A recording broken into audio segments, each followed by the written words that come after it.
ministers took place to look at the same questions and draw lessons for the future. As you know, we have invited today Mr. Fernando Grande Marlaska, Minister of the Interior of Spain, Mrs. Elma Saiz Delgado, Minister of Inclusion, Social Security and Migration of Spain, Mr. Magnus Brunner, Commissioner for Internal Affairs and Migration, and Mr. Juan José Vivas, Mayor President of the Autonomous City of Ceuta. I fully understand the responsibilities in the management of this crisis, but I find it deeply regrettable that both Mrs. Saiz Delgado, Minister for Migration, and Mr. Grande Marlaska have declined our invitation. When the Parliament is showing its engagement and its concern over an unprecedented situation that Ceuta went through, a situation that has resulted in over 100 casualties, a situation that has resulted in a massive violation of a European and national border, a situation that has led to the complete collapse of the city life in Ceuta. Neither the Minister for Migration or the Minister of Interior have been able to make themselves available to join us in this exchange of views. I insist that I find it extremely regrettable. However, I'm happy to welcome today Mr. Magnus Brunner, Commissioner for Internal Affairs and Migration, and Mr. Juan Jesús Vivas Lara, who is the Mayor President of the Autonomous City of Ceuta. I believe that each of you will have a very specific contribution to make, which at the end will provide the members of the committee with an extensive insight of the situation. Our guests will have the floor for their introductory remarks for a maximum of 10 minutes each, and then I will open the floor for the Q&A and interventions of the political group. So, with no further ado, I'd like to give the floor to Commissioner Brunner for his introductory remarks for up to 10 minutes. Commissioner Brunner, are you connected?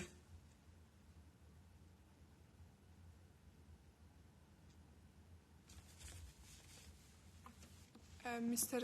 Zarzalojos is not connected. He is not connected. He will connect. We are calling him. Yes, we are. Okay.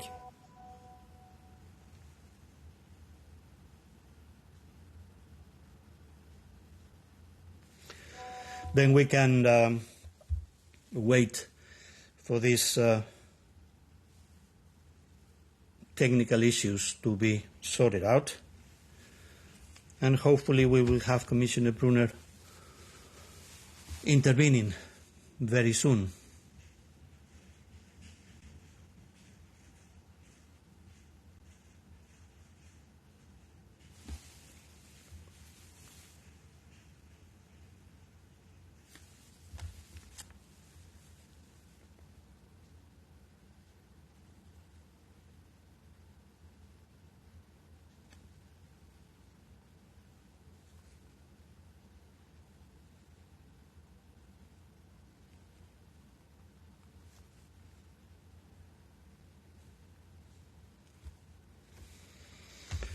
Well, if we see that we cannot solve the issue of the connection of Commissioner Brunner, then I will give the floor first to Mr.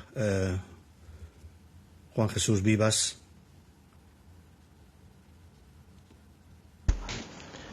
Buenas tardes. En primer lugar, quiero agradecer al señor presidente de la Comisión y a los miembros de la misma, en nombre de la ciudad de Ceuta, la celebración de esta sesión para tratar una crisis que merece ser calificada como uno de los momentos más difíciles de la historia reciente de nuestra ciudad.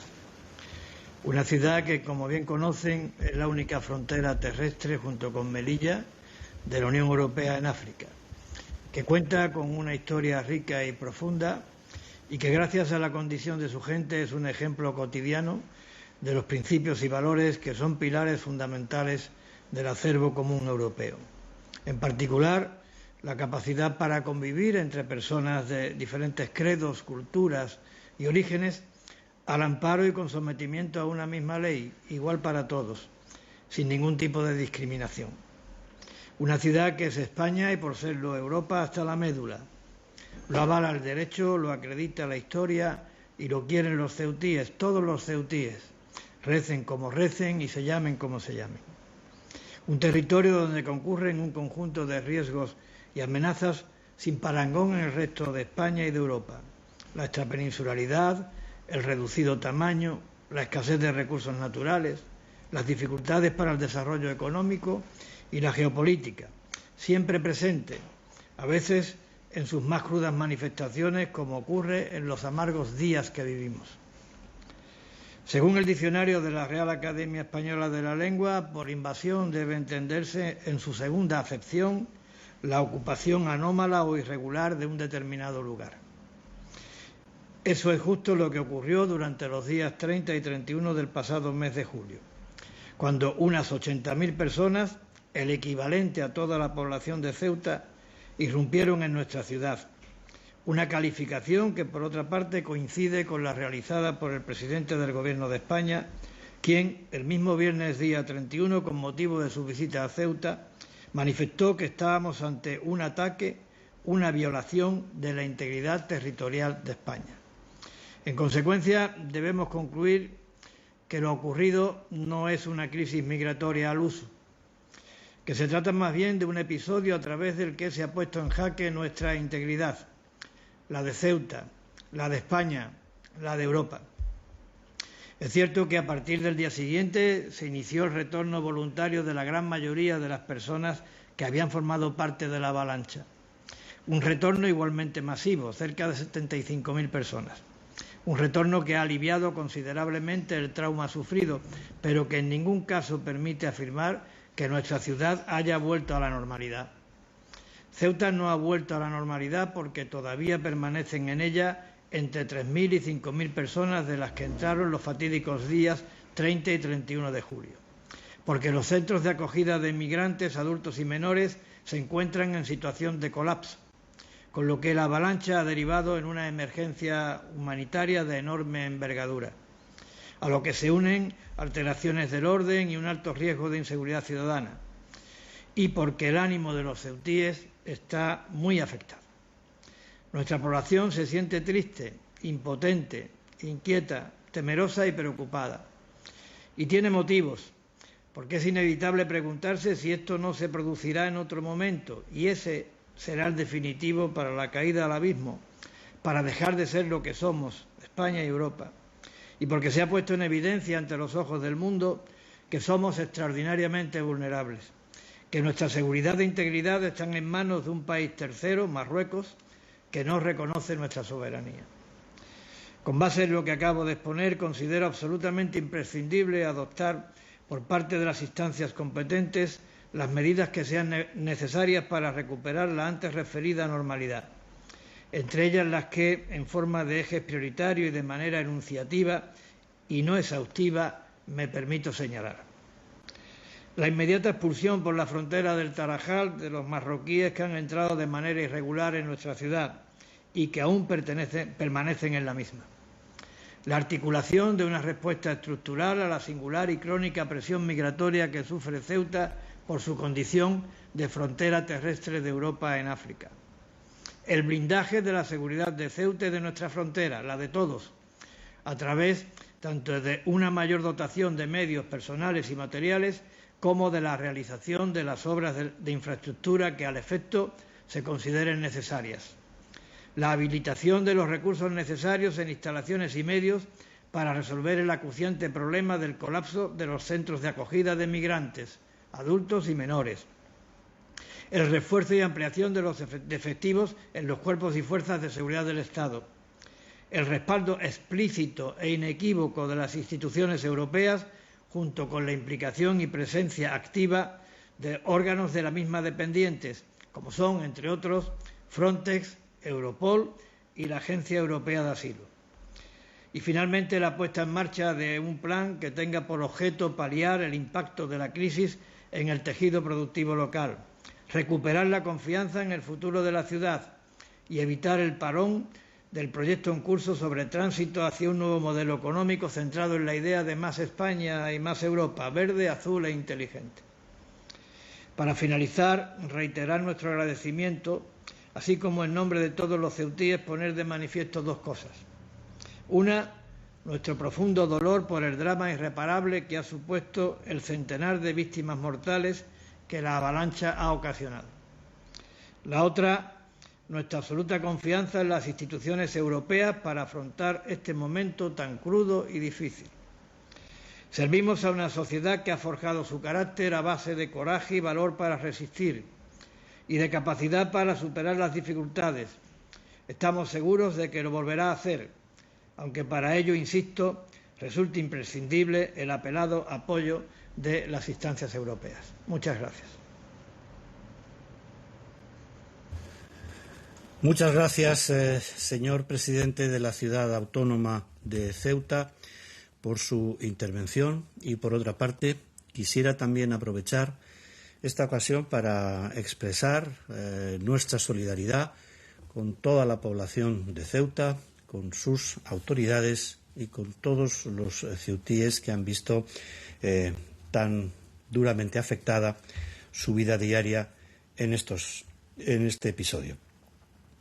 And now I am glad first to welcome Commissioner Brunner. It's great to have you among us in this exchange of views.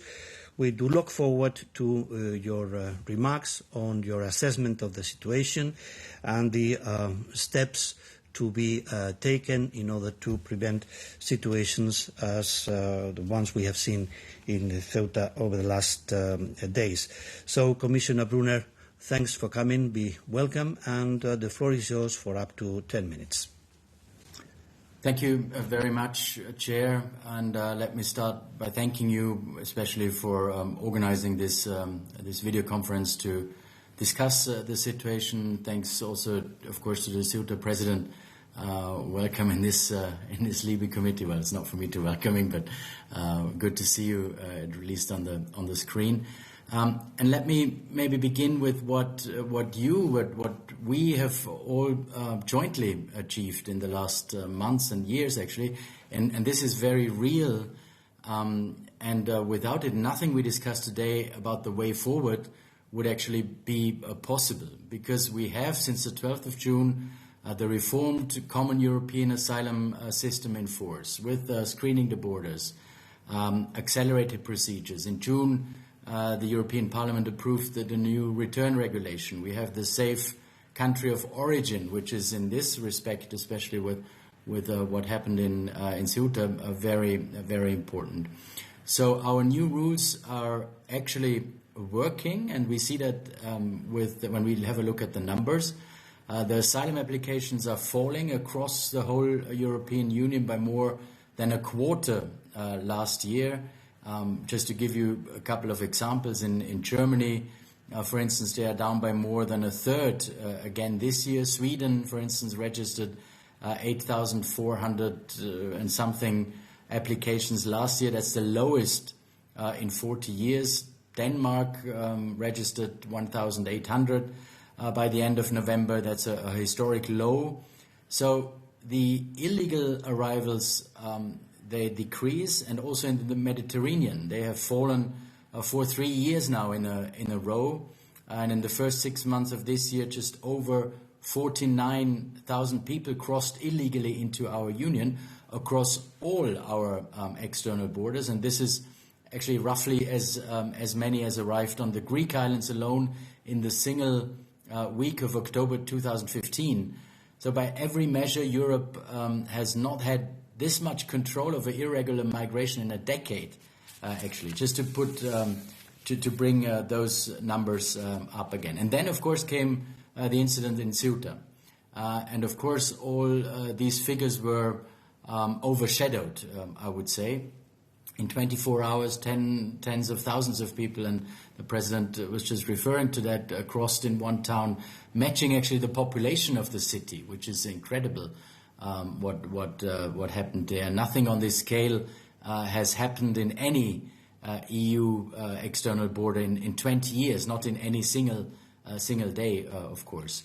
So here is the disturbing lesson. These dramatic images beat actually the best statistics, and all the numbers I've just given to you, the falling arrivals, the restoration of control, that counted for little last week actually in the eyes of public across Europe. And an event that lasts 3 days at one beach in one town shakes, of course, the politics of an entire continent, I would say. And what we have seen in Ceuta during the past few days was, I would say, a test of our resilience and of the security also of our external borders. And it showed that there are actors who have no regard for the safety or even the lives of innocent people.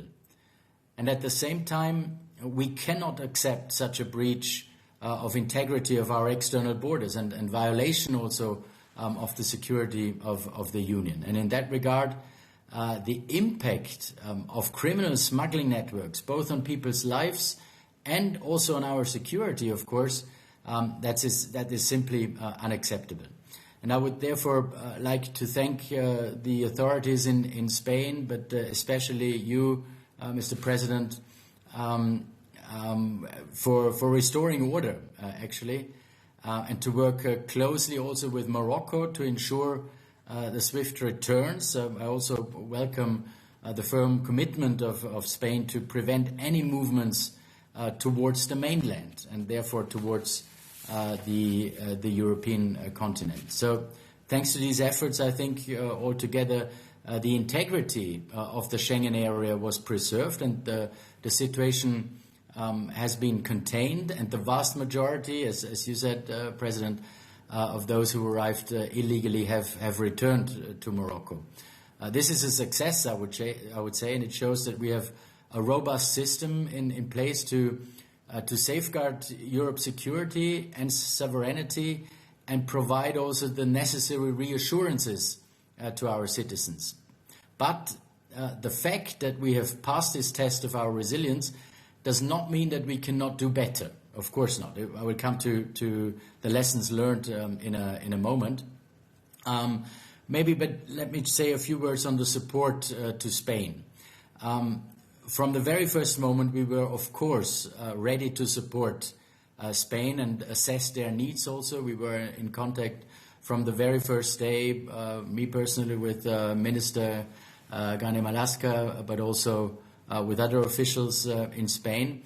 And these assistance, this help, this support includes emergency financial assistance. That's one. In order to strengthen the protection of the external border in Ceuta, we also stand ready, of course, to provide all necessary to support to Spain in managing the situation of those who at the moment are still present in Ceuta, and also supporting returns and also continuing to prevent unlawful onward movements to the European Union. Another support, and in terms of support from the agencies, Frontex is on the ground in Ceuta and stands ready to do more, of course. If Spain wants to have that, we are, of course, always ready to do more. And also other agencies, EU agencies like our Asylum Agency or Europol, they are also ready to assist Spain furthermore, if requested, of course. While additional support can also be mobilized, notably through the permanent migration support toolbox. One sentence on the relations with Morocco. We are, of course, also in contact with Morocco, especially Commissioner Ceuta, who is in charge of the Mediterranean and therefore on the relations with Morocco as well. And we're quite confident that our close partnership will continue delivering concrete results. And we are, as you know, negotiating a comprehensive partnership agreement at the moment. And of course, there, migration plays a very important role. Next point I wanted to raise is the Schengen issue, or the Schengen rules also, because this is also, of course, very, very important. And as I've already mentioned, thanks to the special rules of the Schengen Borders Code concerning Ceuta, the integrity of the Schengen area was fully upheld. Nobody can travel to mainland Spain or to the other member states. And as I said in the beginning, this situation caused, of course, considerable concerns from citizens across Europe, in all the member states, of course. So I do understand the concerns and the need also to respond maybe from some member states, but internal border checks should definitely be, I would say, the last resort measures, where necessary and where it's proportionate. I think we have a collective responsibility to protect the integrity and the security of the Schengen area, and our response need to remain coordinated on the one hand, proportionate, of course, also, and based on the realities on the ground. And that's where we need, of course, your assessment, President, which you just gave us today as well. So, to the lessons learned. What are the lessons learned? There will be, of course, a strategic discussion amongst the leaders in the next European Council also on the way forward. Ceuta actually showed us how quickly pressure at the EU's external border can build up, and it was a sudden threat to our common security and to our common unity also. So first of all, I think we must continue the very positive trend of reducing illegal migration to the European Union, and to do so, it is so important that the pact is fully implemented on both solidarity and also on responsibility aspects. So keeping the right balance, we all agreed upon, because a functioning asylum and return border procedure, this is the key aspect in situation as the one we just witnessed last week. And at the same time, we should also consider how to use the concept of safe third countries effectively. There's, I would say, one very important, well, more, but one very important reminder from Ceuta: to have control, we must cooperate with our neighbors, of course. But as long as control depends on the goodwill of one neighboring state, we remain, as you said, President, as well, we remain vulnerable. And we know that unless something changes, migrant smugglers will try it again. So this external dimension, cooperating with third countries, I think is key, because the goal there is to make sure such events never happen again, not in Ceuta, not in Lampedusa, not on Crete, not in the Evros, not on the eastern border as well of the European Union, and to achieve this while, of course, respecting also always our own law. And since the 12th of June, our legislation actually contains the safe third country concept that can achieve this, not just manage illegal migration, but to end it at the end of the day. And secondly, my second point is there are five key areas also mentioned in the letter of the President of the Commission President to Prime Minister Sanchez. There is a room for improvement, of course, that will help us deal with similar incidents better. First of all, we should further strengthen our external borders by stepping up Frontex vulnerability assessment, by providing further support to member states' capacities, including for possible physical barriers also where needed, by having Frontex supporting third countries at a larger scale.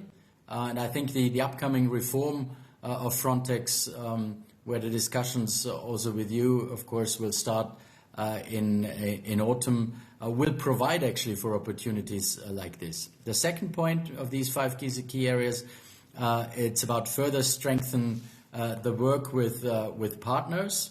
I mentioned that before, and step up our migration diplomacy by reinforcing comprehensive partnerships to stem the illegal migration, to secure also effective returns and create the right opportunities for people at home. The third point is to improve our early warning systems and our communication response, our pre-frontier intelligence also, and Also our social media monitoring. Of course, also there is room for improvement, as we saw. The fourth point is very important in this respect. That's about dismantling the smuggling networks. And here I really count and call actually on the Parliament to adopt its position to the anti-smuggling directive proposed by the Commission almost 3 years ago. So this would be really important now, and we saw that in the incidents in Ceuta. The events in Ceuta are actually, I would say, a solid proof that we need a strong and effective tool and different tools to combat smuggling.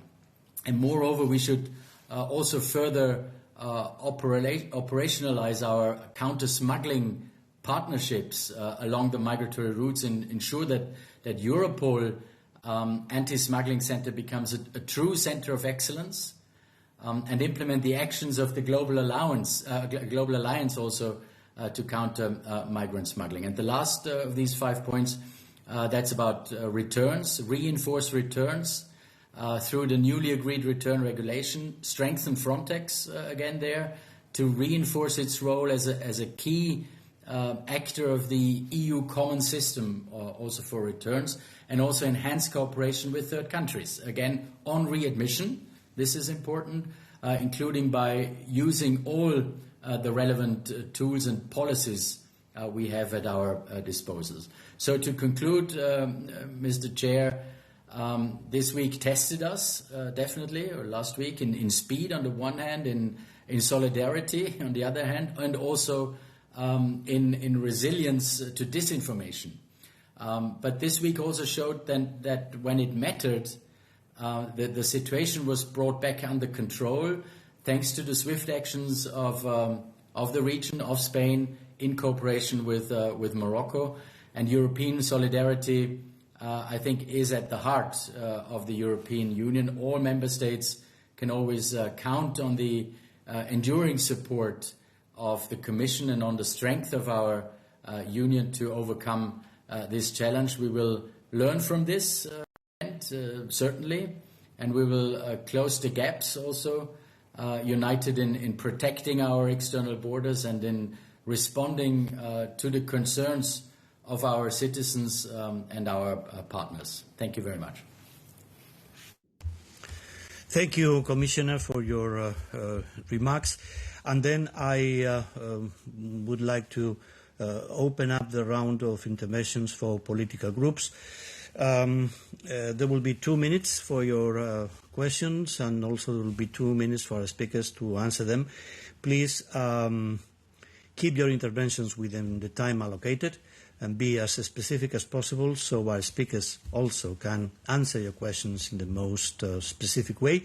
And then we will be able to make room for the participation of as many members as possible in this session. So now I give the floor to the EPP coordinator, Mrs. Lena de Pont. The floor is yours for 2 minutes. Thanks a lot, Chair, and thanks to both Mr. President from Ceuta, but also, of course, to the Commissioner for being part here in the meeting. And let me probably start by clearly expressing our solidarity with President Vivas and, of course, the people of Ceuta, because they have been also under very troubling circumstances the past week. And I think that is very important also for us to show solidarity there. And I think in that sense it's politically regrettably, actually, because it is a choice that the ministers from the Spanish government are not there. I think it is would also be helpful, because if everything went right, like they're proclaiming, then of course it could also be something that they could have voiced here, and I think it could have potentially also helped us in understanding the situation. But let me shoot some concrete questions in order to get a better picture of the situation. Probably starting first with you, Mr. President Vivas. Could you give us a bit of a hint on how is the situation concretely on the ground in terms of numbers? Because there's a huge gap between the official numbers and numbers that are also mentioned, for example, from your side. Second, do we have enough support specifically looking at unaccompanied minors to return them as quickly as possible in order to kind of tracing down families and issue the return procedures? Are the rumors true that there had been jihadistic people that were previously expelled from the European Union in between those arriving? And since I think actually there have been a lot of warnings, Ceuta, Melilla are under pressure already for quite a while, so there have been warnings from local police unions, from the administration, but also from intelligence, as far as I understood. How long have you been asking for support? And what do we do with the new call for the 15th of August to have a new kind of peak in arrivals? And of course, lastly, specifically again to you, Mr. President, what can we do from European side in order to beef up support, and how can we support you better in your role? Thanks. Thank you, Mrs. Dupont. Presidente Vivas. Solidaridad que ha manifestado la portavoz. En cuanto a las cifras, no puedo ser más concreto porque no se conocen.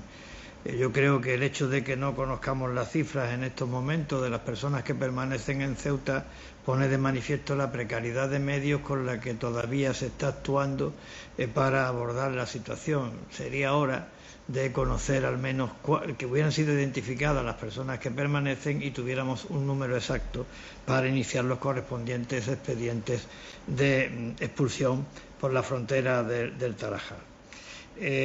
Apoyo suficiente en el tema de menores.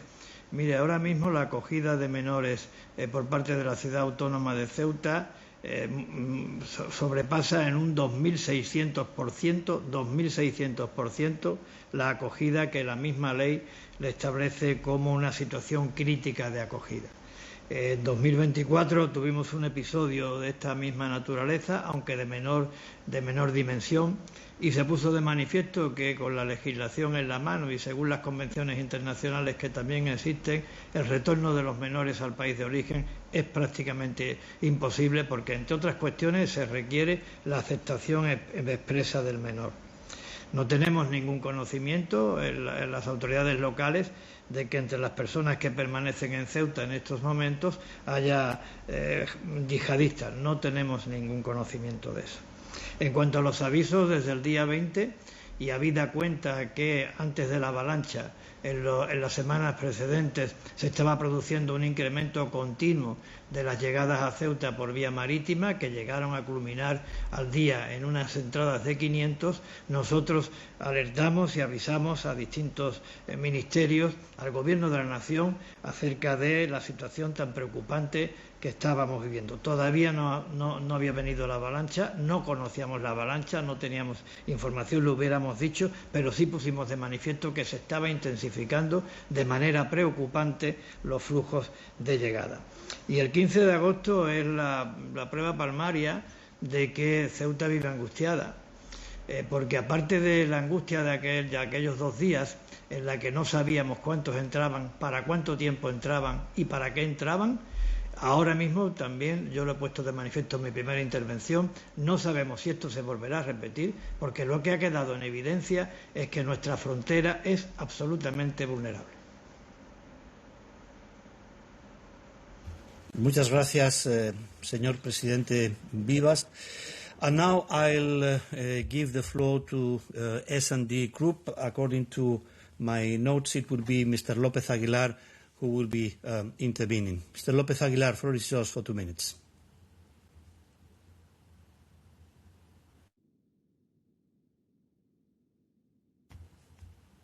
Mr. López Aguilar, are you there?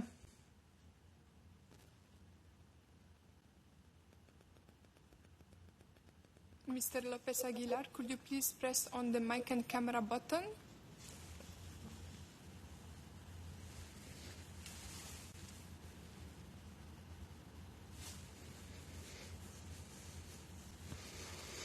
Well, if Mr. López Aguilar is not available right now, I will come back to him later. And now I give the floor to Mr. Jorge Buxade on behalf of Patriots.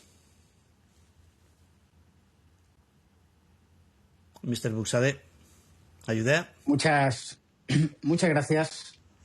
Muchas gracias, presidente, y gracias a los dos intervinientes. Sobre todo me voy a dirigir al señor Brunner. La última vez que le vi hablando de la regularización masiva de inmigrantes ilegales por el gobierno socialista de Sánchez, le dije que Sánchez era un peligro existencial para Europa.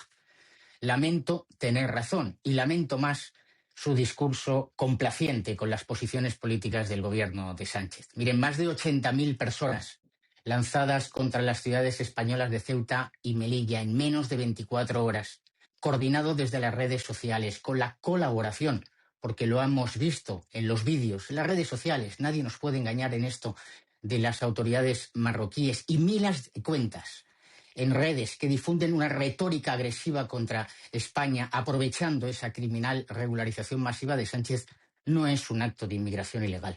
Es un acto de guerra híbrida. Cuando sucedió en Bielorrusia, la Comisión no dudó en calificarlo como un acto de agresión. Esta vez lo que le ofrece la Comisión a Marruecos es dinero.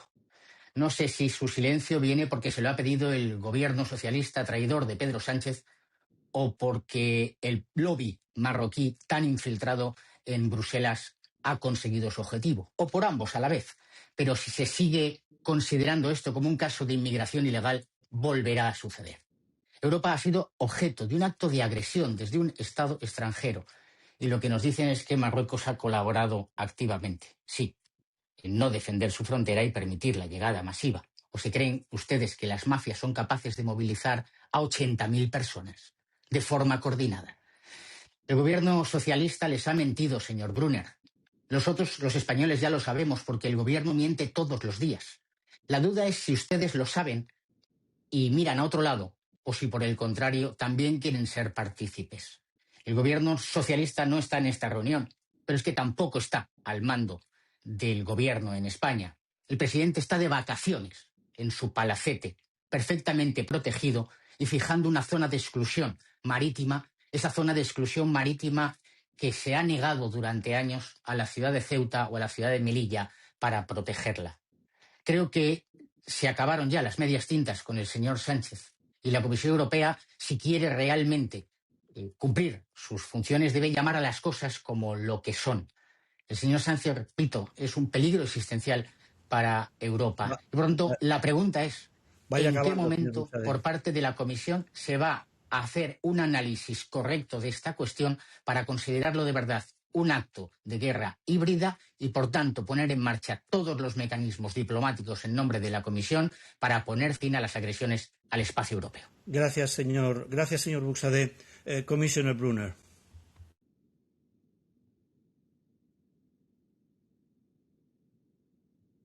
Competence of the member state to do it. Did you hear me from the beginning? Sorry. You know, when it comes to regularization, I repeat myself, that's competence of the member state, and Spain decided to do this. Other member states have done so in the past as well. This is a competence of the member state. It's a bit of a different story in Spain, of course. Latin Americans mainly. And same language. I mean, I don't have to tell you. You know much better. What is not good, and that's what I always said, it's not a good signal for the rest of Europe. Of course not. That's what I always said right from the beginning. But as it is a member state's competence, it is a member state's competence. That's the way it is. Thank you, Commissioner. I think that now we can go back to Mr. López Aguilar. And Mr. López Aguilar, S&D Group, you have the floor for 2 minutes.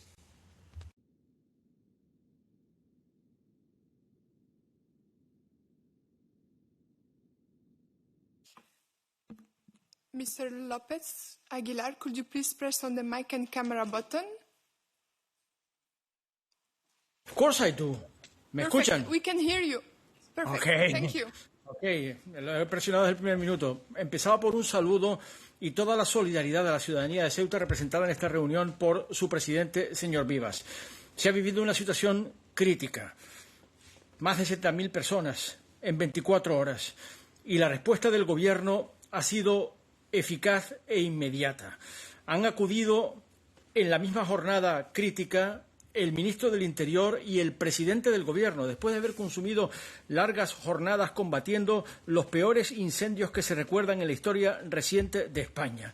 pero mostrando compromiso con Ceuta y movilizando toda la capacidad de la policía, la Guardia Civil y una movilización extraordinaria también de las Fuerzas Armadas, sobre todo para salvar vidas, porque lo que hay que lamentar es más de 100 víctimas en la mar, intentando llegar a nado desde Castillejos a través del Espigón hacia Ceuta.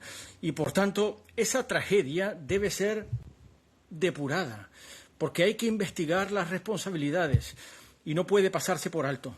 Pero para poder investigar y verificar exactamente lo que ha pasado y poner todos los medios para que no vuelva a pasar es imprescindible no solamente que la Unión Europea, toda ella entera, se emplee a fondo en la interlocución bilateral con Marruecos exigiéndole su responsabilidad, sino también que muestre unidad en el cumplimiento de sus propias reglas.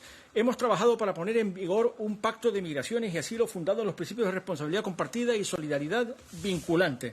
Y España ha mostrado solidaridad, incluso en escenarios distantes geográficamente en el conjunto de la Unión Europea, con los bálticos, con Polonia, que tiene frontera con Rusia en Kaliningrado, y con Bielorrusia, y con Finlandia, que tiene frontera con Rusia. Y, por tanto, España y, por supuesto, Ceuta tienen derecho a toda la solidaridad del conjunto de la Unión Europea, pero también a la unidad que no se ha mostrado en esta ocasión, habiendo disonancias y cacofonía en los mensajes que se han emitido desde determinadas cancillerías, pero una reunión extraordinaria del Consejo de Ministros de Interior de la Unión Europea, convocada a iniciativa del Gobierno de España hace apenas 48 horas, ha restablecido esencialmente esa unidad.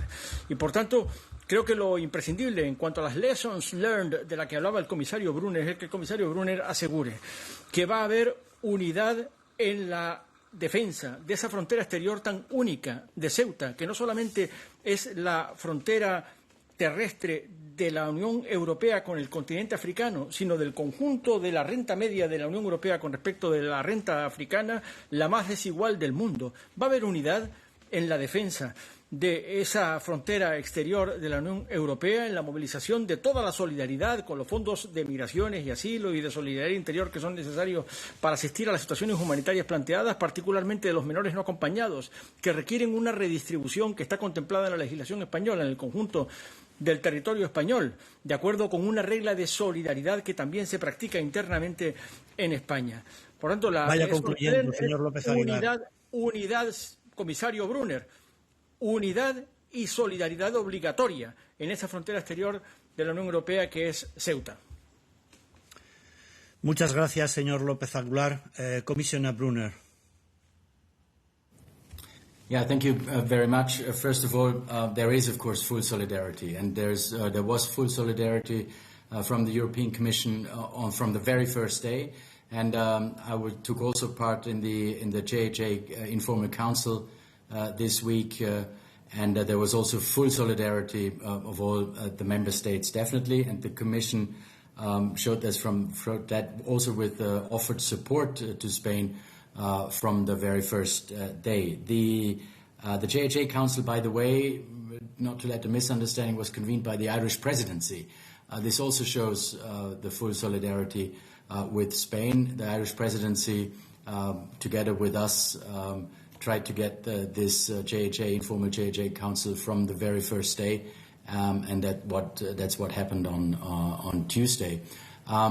Spain has been identified also when it comes to support, of course, as being under migratory pressure under the first annual solidarity cycle, and will receive solidarity, of course, also from the contributing member states next year. So there is full solidarity. Yes, in the media there were some discussions. I totally agree with you there.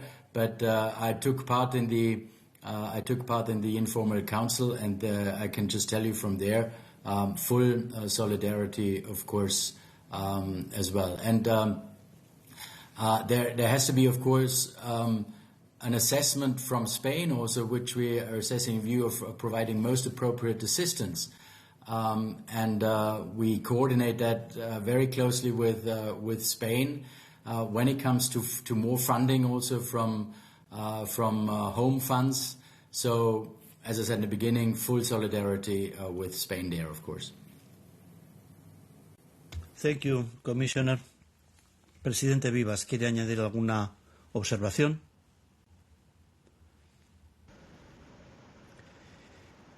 Bien, Then we move to our next speaker, who is Mrs. Asita Kanko, representing ECR. Mrs. Kanko, the floor is yours. Thank you, Chair. I would like to say first that it's not only astonishing, it's also very regrettable that the Spanish Interior Minister, Grande Marlaska Gomez, did not make time to connect to this meeting to answer our questions. Because what happened in Ceuta was serious. Thousands of people crossed an EU external border illegally and many lost their lives too. The population is shocked and citizens across Europe are wondering who is in charge today? Are their leaders even still in charge? Even if many of the people went back on the same day, it still raises a lot of concern, loss of faith, and strong responses that are totally understandable. Also, I must say that the Spain of Sanchez expects loyalty from Europe, but too often fails to show loyalty and responsibility in return, whether on protecting our external borders, migration policy, or investment in our common defense even. So trust has to be built and earned, and the way that they're doing it now is not how it's going to be built. The minister's presence today would have been an important step in this regard. We want to understand how this crisis could happen, and what concrete steps Spain is taking to make sure it doesn't occur again. We expect answers because Europe must act on the lessons of this crisis. That is why we need clear and humble answers to the fundamental questions remaining now about how the crisis happened and what must change. We need answers from Spain, from Spanish leaders. The Spanish government must stop creating pull factors and start being realistic about migration policy. And I would like to know what the Commission intends to do if Spain continues in the direction where it is now. We need answers from Morocco because we are not credible if Morocco can weaponize migration without any consequences. And finally, we need to understand what happened on social media, who is behind it, and how were we not resilient. Europe also needs to fully and swiftly implement the tougher parts of our migration rules. And security screening, border procedures, and quick returns are essential. I'm grateful and I appreciate the fact that the Commission is here today and that the Libe Committee is holding this meeting. Thank you. Thank you, Mrs. Kanko. I think, Mr. Brunner, that there was a question addressed to you.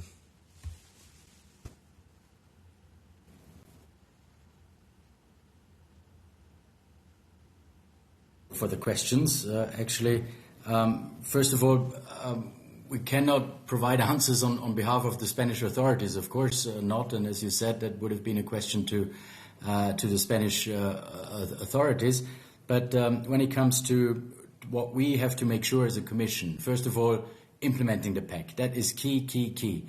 And doing everything we can and to support also all member states, also including Spain, of course, to be ready to fully implement everything with the border controls, better border controls, of course. And we do everything, as I said in the beginning, to support Spain, but all other member states as well on that. Also, when it comes to the next Frontex mandate, Europol mandate discussions, I think there are some possibilities there, of course, as well. But now, for the first thing, it's all about implementing the pact. Morocco.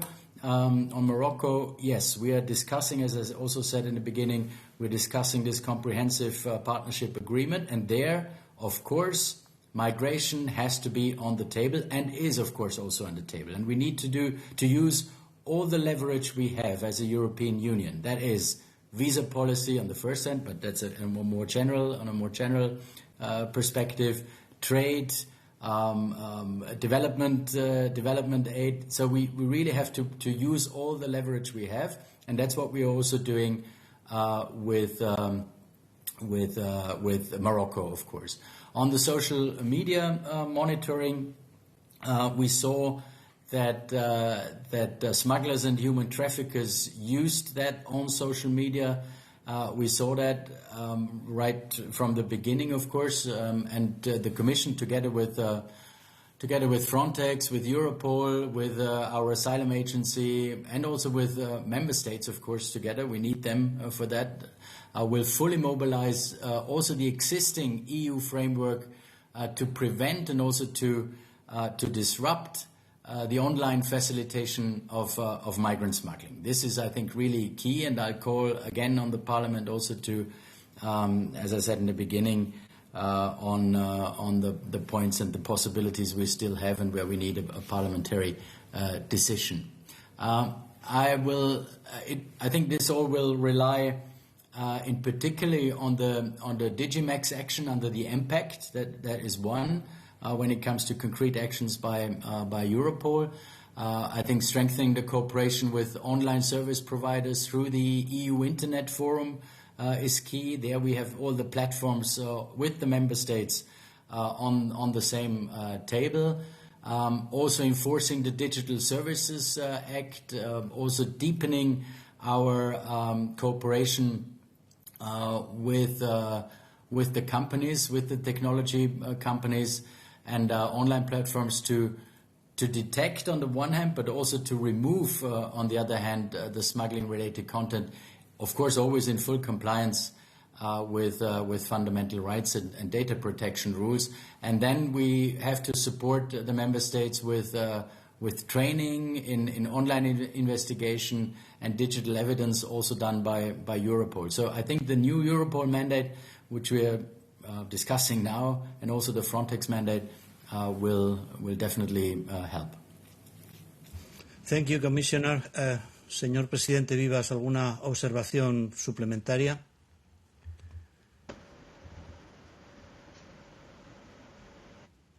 Señor Presidente Vivas, ¿nos escucha? Sí. No, le preguntaba si quería hacer alguna observación complementaria en la intervención del señor Brunner y a la intervención previa de la señora Kanko. Sí, yo lo que no quisiera es que se desorientara un poco, se desenfocara la calificación de lo que en Ceuta ha ocurrido. No digo que no tenga una componente de crisis migratoria, pero que se superpone a esa componente de crisis migratoria el elemento determinante de que se ha tratado de un ataque inequívoco a la integridad territorial de Ceuta, de España y de Europa a través de una avalancha de 80.000 personas, el equivalente a toda la población de Ceuta, en un día. Para hacernos una idea, y si hablamos de nuestro país, de España, es como si en España en un día entraran 50 millones de personas. Esto es lo que ha ocurrido en Ceuta, sin saber además cuándo iba a terminar. Quiero insistir en que Ceuta no ha vuelto a la normalidad y que se requiere una acción enérgica, decidida e inmediata por parte del Estado, y necesitamos la solidaridad, el respaldo por parte de la Unión Europea, que es una garantía de estabilidad y de seguridad para Ceuta. Muchas gracias, señor Presidente Vivas. Now I give the floor to the representative of the Renew Group, Mrs. Fabienne Keller. Mrs. Keller, floor is yours. Thank you so much, Mr. Commissioner, Mr. President, Mayor of Ceuta. What has happened in Ceuta is unprecedented. The sudden arrival of tens of thousands of people at one of our external borders has placed Spain under considerable pressure. I would therefore like to first express our solidarity with Spain, with the Spanish authorities, and with you, Mr. Mayor President Vivas. You have dealt with an extremely difficult situation on the ground, and I want to have thoughts for those who have lost their lives and thoughts to their loved ones. Behind the figures, the political debates, we must never forget the human cost of such a situation. Just a week ago, disinformation and manipulative narratives were widely circulated and exploited by the far right. However, the facts quickly disproved these claims. There was no impact on the Schengen area.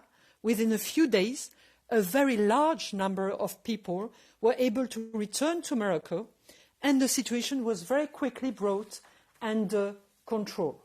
Renew Europe defends Schengen, supports Frontex, and advocates strong protection of our external borders.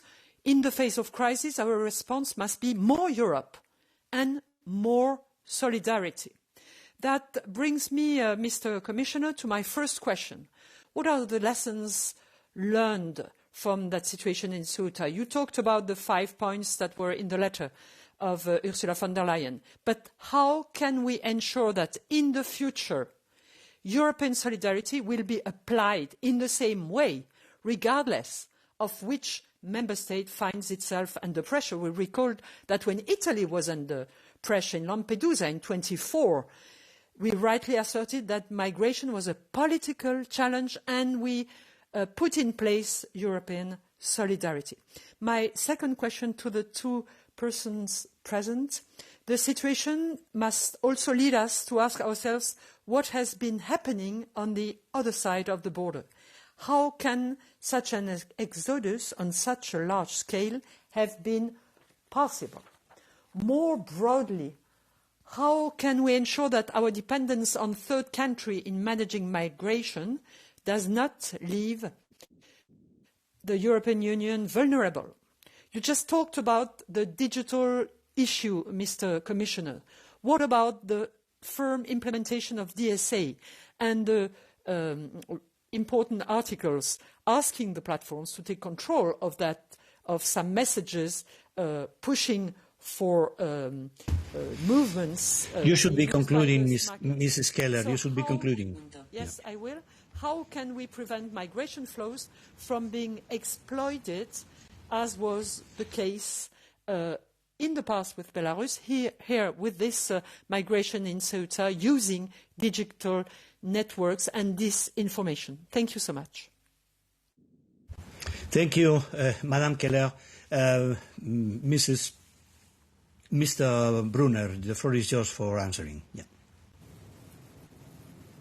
Thank you very much, Chair. First of all, to the DSA, because you mentioned that, Madam Keller, we are fully committed, of course, to implementing the Digital Service Act. The Digital Service Act gives us many different tools, of course, and we will continue to exchange with digital companies also in the context of the EU Internet Forum. As I said before, the next meeting will be in September already, where we focus, of course, obviously on this. When it comes to solidarity, because you mentioned that in the beginning, the Commission will always stand with our member states in moments of need, and there is no difference between the member states. We, of course, treat everyone the same, also obviously, and as I said in the beginning, there was full support, full solidarity towards Spain from the very, very first minute, actually, things occurred. So that's the same for anyone.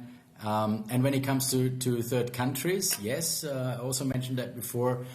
It's about our agreements, about using our leverage and putting migration on the table when it comes to these comprehensive partnership agreements and to all discussions. We're having discussions along the route, actually, along all routes, not just the Mediterranean route, but also when it comes to the eastern border, because you mentioned them as well.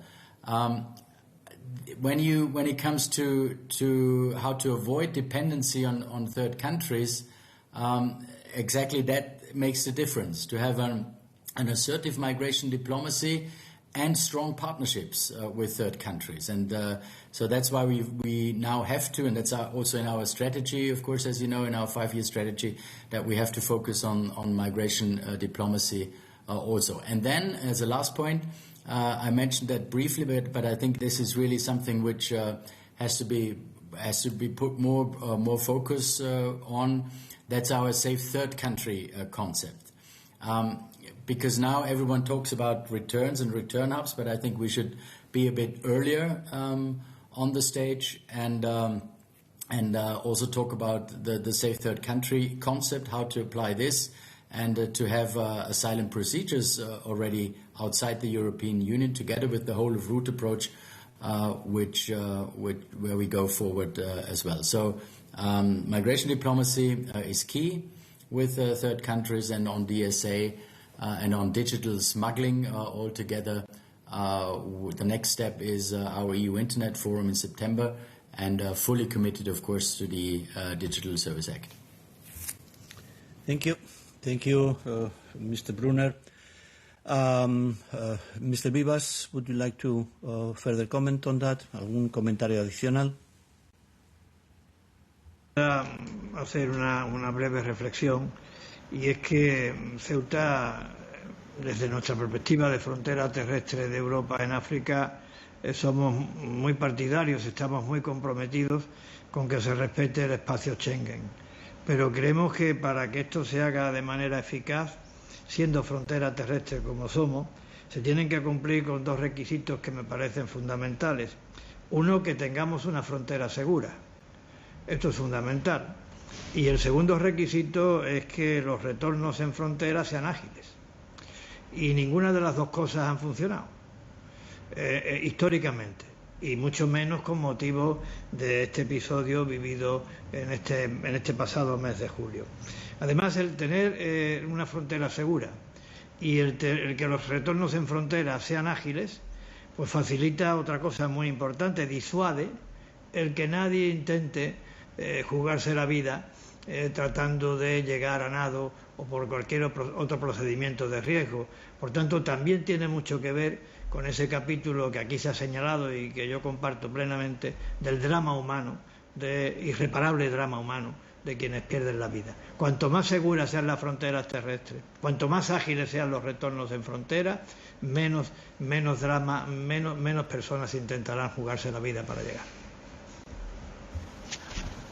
Gracias, Presidente Vivas. Now we move to the group of the Greens. Mrs. Tineke Strike. The floor is yours. Thank you, Chair, and thanks a lot to Commissioner Brunner and to the President of City of Ceuta. What has happened has shocked everyone, I think, and it's very clear that everyone is losing from such a tragedy. And the main victims, of course, are those who have lost their lives, and my condolences are therefore also going to the families of these people. But I would also say that the implementation of the pact would have not prevented these kinds of sudden arrivals of 60,000 people ending up in a tragedy. And Spain is not the only one. We have seen it earlier with Greece, with Italy. Our member states at the external borders are and remain very vulnerable to also policies from their neighboring countries. So it's no point in attacking the Spanish authorities for anything. I think the only thing that counts now is solidarity and looking at the causes. And in that sense, I would really also like to ask Mr. Jesus Vivas Juan about, because you are very closely connected, of course, to the Moroccan authorities, what would you want from the EU to improve in the cooperation with the Moroccan authorities? And also for Mr. Brunner, you say we should come up with a more comprehensive partnership.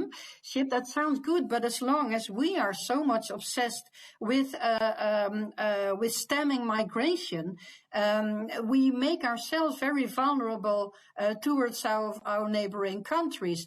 And how then do we prevent that if we are not willing to take responsibility ourselves? In that sense, I think, now you're talking about safe third country concepts or whatever. Any attempt to try to outsource our responsibility will only lead to a further instrumentalization of migrants into the EU. So I would like to hear some reflection from your side. Two other questions. You say that Schengen was never under threat, which I agree with. What are you going to make clear to Italy and other countries who are using this event to reintroduce border control, that this is unlawful? Are you going to take a stance on that? And furthermore, the Supreme Court of Spain had also made clear that there should be also proper procedures. We need a due procedure. We cannot have summary returns because these are unlawful, and there should always be a possibility to ask for asylum if there's any reason for that. Do you admit that summary returns or pushbacks are still not lawful, even if you're talking with such a mass scale? Thank you, And Mr. how are Strick. you going to deal with that? Thank you. Thank you, Mrs. Strick.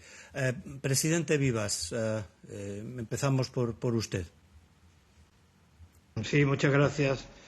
Muchas gracias por las muestras de solidaridad que ha manifestado la portavoz. Y lo que quiero decir es que nosotros no tenemos ningún contacto con las autoridades marroquíes, no porque nosotros no queramos, sino porque no quiere Marruecos. Marruecos, como he dicho antes, no reconoce la soberanía de nuestra ciudad y, por tanto, la comunicación con dichas autoridades por parte del gobierno local es imposible. ¿Qué esperamos nosotros en este ámbito de la Unión Europea? Hombre, nosotros esperamos en este ámbito un respaldo explícito por parte del Parlamento Europeo a Ceuta, a la agresión sufrida por Ceuta, y una advertencia a Marruecos de que estas cosas no se pueden producir, que es una falta de respeto a la integridad territorial, no solamente de Ceuta, no solamente de España, sino también de Europa. Y lo que también creemos que Europa puede hacer en colaboración o apoyando a las autoridades españolas es garantizar, blindar la seguridad de la frontera para que no ocurra lo que ahora ocurre, y es que la seguridad de la frontera está en manos de Marruecos. Esto no debería de volver a pasar. Esto es un factor de intranquilidad, de inquietud para el conjunto de la población de Ceuta, y creo que, habida cuenta el impacto que tiene desde el punto de vista migratorio en el conjunto de Europa, tiene que ser también un motivo de preocupación para toda Europa. Gracias, presidente Vivas. Commissioner Brunner.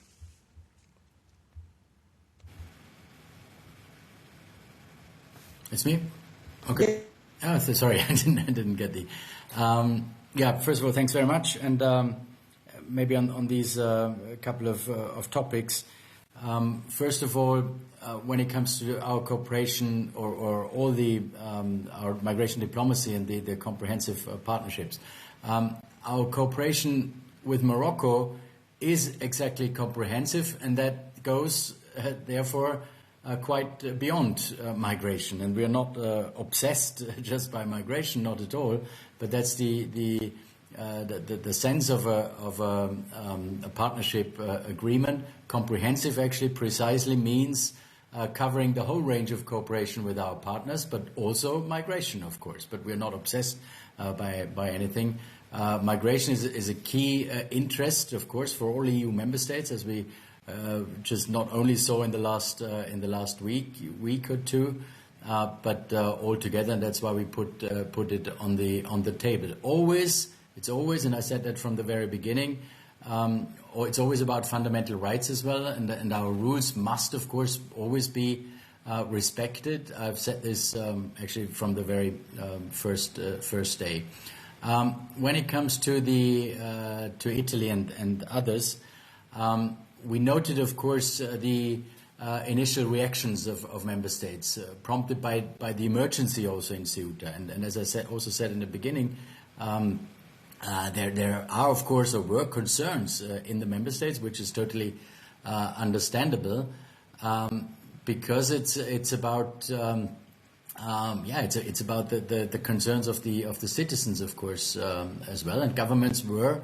Of course, faced with considerable uncertainty and sought to reassure their citizens also that, and in the Schengen Border Code, there are some possibilities for these internal border controls if the security of a member state is under pressure. So, member states altogether share, of course, a collective responsibility to I would say, to protect the integrity and the security of the Schengen area.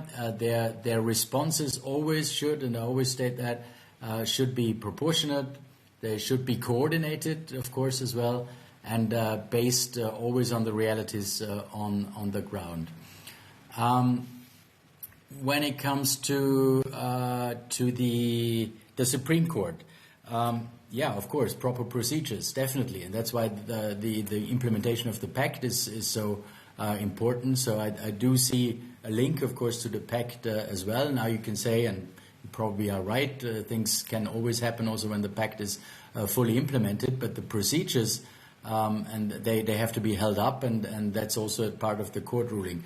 Did the court ruling help us in this situation? No, of course not. Of course the court ruling sort of fueled the whole situation again. That's what we heard from and saw also on social media.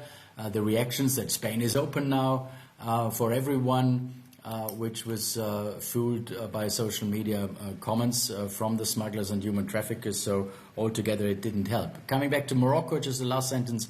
Morocco, and that's where the pact comes in again, Morocco is on the safe country of origin list. So it's much easier, of course, because it's a safe country, to return people to Morocco. And that's where the pact, again, comes into play, and that's why the pact and the full implementation is so important. Thank you. Now I give the floor to the group of the left. Señora Galán, tiene usted la palabra por 2 minutos. Muchísimas gracias, presidente, comisario, pero especialmente quiero saludar al señor Vivas y mostrar toda la solidaridad con la ciudadanía de Ceuta y con todas las víctimas, que son principalmente donde deberíamos estar poniendo el foco. Quiero empezar por decir que esta reunión ha empezado francamente mal. En vez de estar debatiendo cómo evitar que vuelvan a morir personas en nuestras fronteras, se ha intentado convertir una tragedia humanitaria en un ataque político contra el gobierno progresista de España, una vez más, sin poner el foco en el drama humano. Porque mientras estamos aquí debatiendo, no olvidemos que al menos hay 142 personas que han perdido la vida en nuestras fronteras. 142 fallecidos no es solo una cifra insoportable, son historias de vida, familias rotas y mucho dolor. Y sin embargo, la respuesta de la mayoría de los gobiernos europeos ha sido lamentable y vergonzosa, incapaces de estar a la altura del momento político que se requería. Lo ocurrido en Ceuta está claro, y ya lo ha dicho el presidente Vivas, no es únicamente una crisis migratoria. Y reducirlo a esto es una estrategia más intencionada para ocultar las causas profundas de esta tragedia. Lo que hemos visto tiene diferentes capas. Por un lado, una emergencia humanitaria en la que en estos momentos están trabajando la ciudad de Ceuta, las ONG, los profesionales de los servicios públicos, las fuerzas y cuerpos de seguridad del Estado y las autoridades, a quienes desde aquí tenemos que agradecer todo el esfuerzo que se está haciendo. Y sobre todo, además, quiero aprovechar para decir que estamos muy orgullosos del ejemplo que han demostrado los vecinos y vecinas de Ceuta, que han impedido que los agitadores y las derechas ultras conviertan sus calles en un plató de odio y les han echado allí. No sé si a muchos de ustedes les ha llegado esas imágenes que realmente nos hace sentirnos muy orgullosos de los ceutís y las ceutís. En segundo lugar, lo ocurrido en Ceuta es la muestra, señor Brunner, del fracaso del modelo migratorio europeo y de sus necropolíticas basadas en la externalización de fronteras, en acuerdos de terceros países que no respetan los derechos humanos, como es el caso de Marruecos, y en esa lista de países seguros que claramente no son seguros. Por tanto, la respuesta no puede ser más bunkerización de Europa, como ha planteado usted, comisario, que, por cierto, no ha hecho ni una sola propuesta de vías legales y seguras en toda su intervención, ni de cómo se va a garantizar que se cumpla el acceso al derecho a asilo, porque todavía hay muchos perfiles susceptibles de recibir protección internacional en las calles de Ceuta. Yo estoy en conexión directa cada día, y por la mañana y por la tarde, con las ONGs que están trabajando a pie de cañón y están atendiendo a sudaneses, a gazatíes, a yemeníes y a subsaharianos que están huyendo de conflictos y de vulneración de derechos humanos. Por tanto, esas devoluciones express, por favor, que respeten los derechos humanos. Pero fundamentalmente es una crisis con una evidente dimensión política, donde Marruecos, de la mano de Trump y Netanyahu, no nos olvidemos, con los aplausos de toda la internacional del odio, han vulnerado las fronteras exteriores de la Unión Europea. Señora Galán, debe ir concluyendo. Señora Galán, debe ir concluyendo. Perfecto. Lo que quiero pedir aquí es que se revise el papel que ha desempeñado Marruecos y que se haga un análisis objetivo de qué ha sucedido. Por eso quiero plantear aquí varias preguntas. tras la tragedia de Ceuta, ¿va la Comisión a revisar la estrategia europea de externalización y los acuerdos con terceros países, que está demostrado que es un fracaso? En cuanto al papel de Marruecos, ¿van a solicitar una investigación independiente sobre las circunstancias que han dado lugar a esa tragedia y a reconsiderar esos acuerdos de cooperación que no sirven para nada y que vulneran nuestra soberanía? Señora Galán, sea específica en sus preguntas, por favor. Soy muy específica, presidente. Y al señor Vivas, ¿cree usted que toca replantearse el acuerdo con Marruecos? Y le han confirmado las comunidades autónomas españolas si les van a apoyar en la acogida de menores. Muchísimas gracias. Muchas gracias, señora Galán. Commissioner Brunner.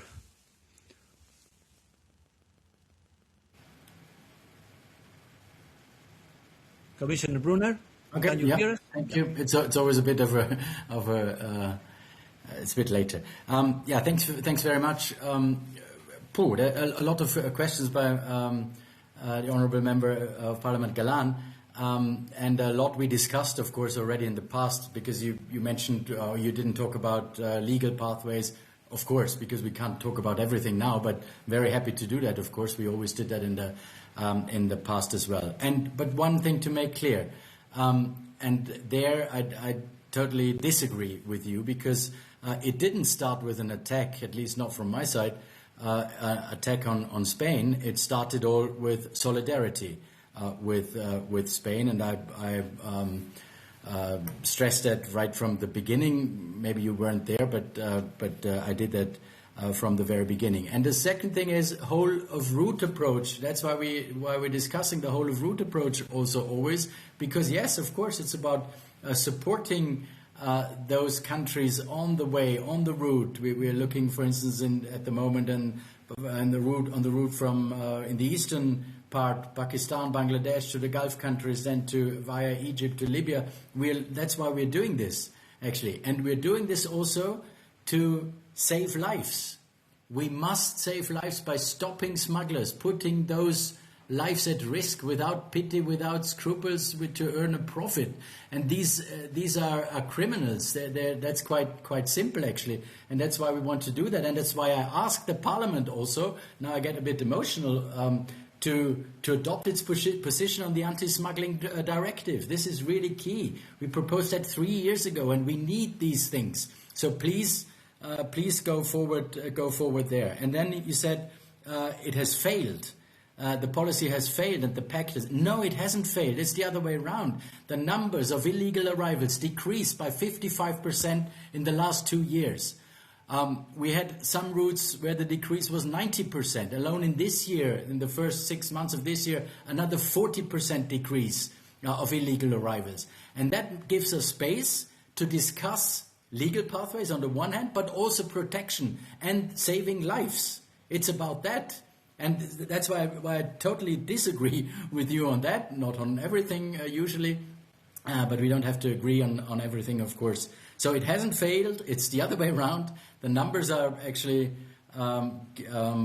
proving that. And that gives us space then for legal pathways to the European Union, which we always also discussed in the Parliament, of course, as well. And the list of safe countries of origin, this is not entirely done by us alone. It's done in cooperation with international organizations, with UNHCR, with IOM. It's not our decision alone. We, of course, rely also on the experts on the ground. So will there be an objective analysis? That was the last part of your question. Yes, of course. And the investigations, as I always said right at the beginning, are done by Spain now, and we, of course, look into that if there are any new outcomes on that. Thank you. Thank you, Commissioner. Presidente Vivas. Sí, yo quiero en primer lugar a la portavoz agradecerle el que haya puesto de relieve el comportamiento solidario y humanitario de la sociedad ceutí. Yo lo decía antes, es una solidaridad que se traduce o que es consecuencia, de una madurez adquirida a través de largos años, décadas de sobresaltos por el hecho de ser la frontera terrestre de Europa en África. Muchas gracias por ese reconocimiento. Y en cuanto a las otras dos preguntas sobre Marruecos, yo he dicho recientemente, y hoy lo reitero, que, visto lo visto, Marruecos no es un país fiable de cara a que la frontera exterior, la única frontera terrestre de Europa en África, esté puesta en manos de Marruecos, que necesitamos que esa autoridad esté ejercida por Europa y por España y por Europa. Y en el ámbito de los menores migrantes no acompañados vamos a aplicar la ley sin ningún tipo de duda. Y el interés superior del menor estará por encima de cualquier otro, porque eso es lo que marca la ley. Gracias, presidente Vivas. Now, Mrs. Khan, ESN.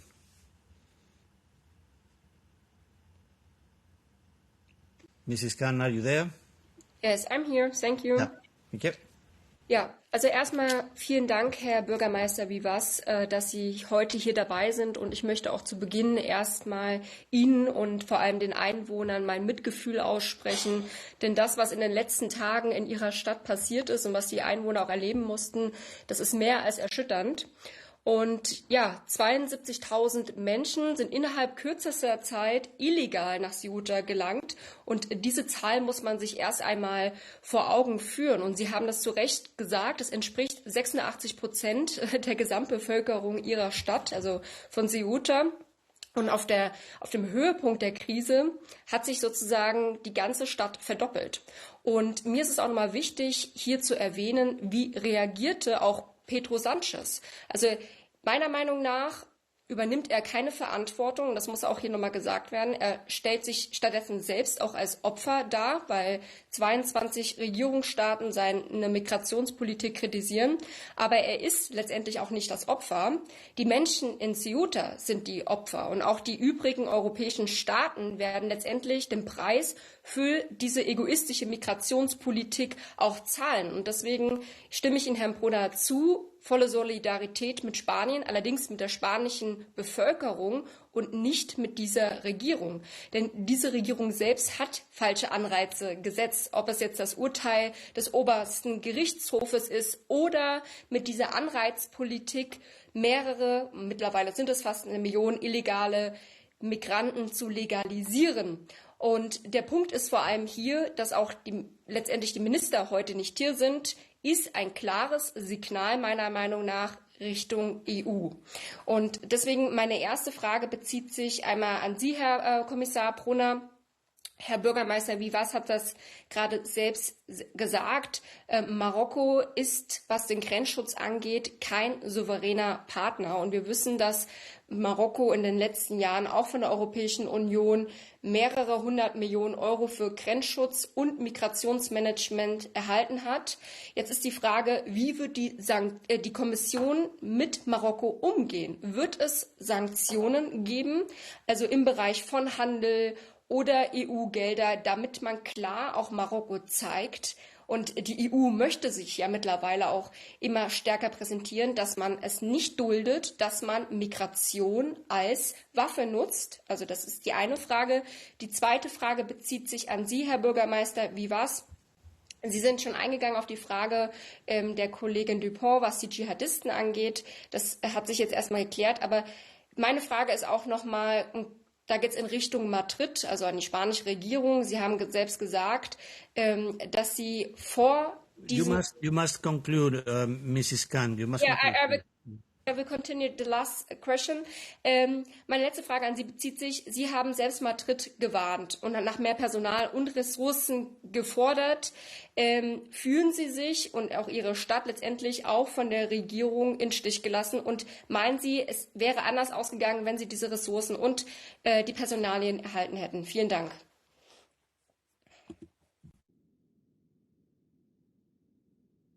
Thank you, Mrs. Khan. Commissioner Brunner. Yeah, thank you very much.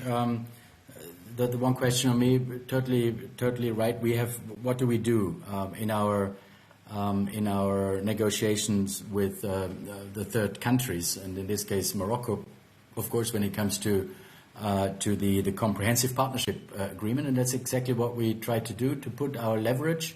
To use our leverage we have and to put migration on the table when it comes to in a very clear and strong way when it comes to the negotiations for these partnerships. We have a lot of leverage, as I said, trade, everything, and that has to be balanced, of course, with migration as well. We will speak to the Moroccans, of course.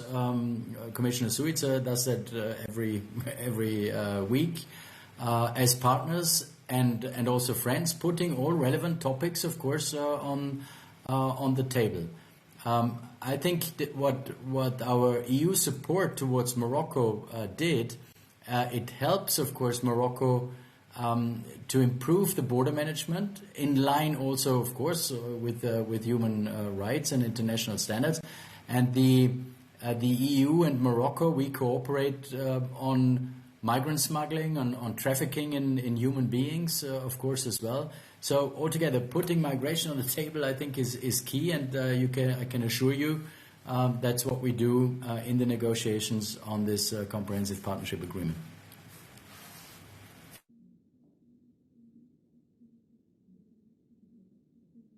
Thank you, Commissioner. Now, given the extraordinary nature of this meeting, I would ask our speakers to give us some extra time so we can have a second brief round of questions, starting with Mrs. Dolores Montserrat. I will group the questions, and then I will give you the floor back to you to answer them. So the first speaker in this second round for 1 minute would be Mrs. Dolores Montserrat. The floor is yours.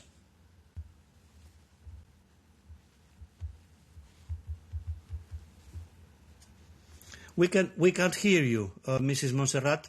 We can see you, but we can't hear you.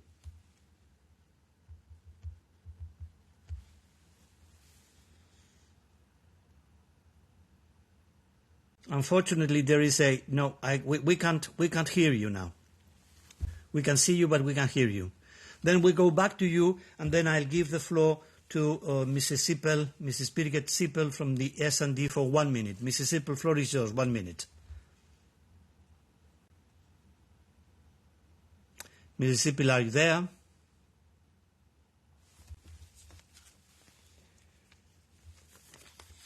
Mrs. Sippel is not there. Then, yes. Mrs. Sippel. Thank you. Welcome back. Thank you.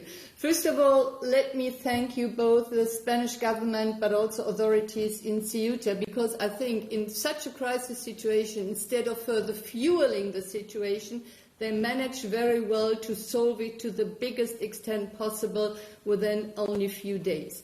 I also agree that this has been an attack to Spain and to Europe, but after everything I heard and read over the past days, it could also have been a test to Europe if member states are really sticking together.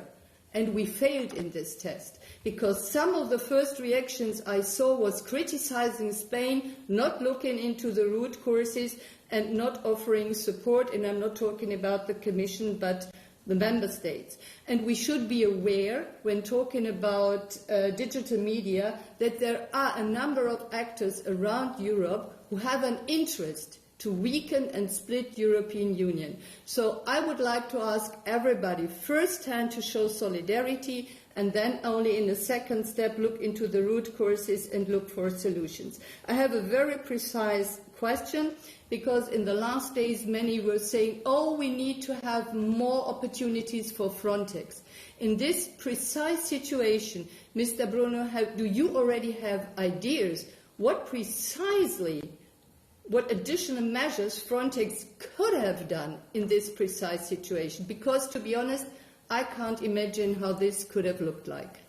Thank you very much. Thank you, Mrs. Sippel. Now we go back to Mrs. Montserrat.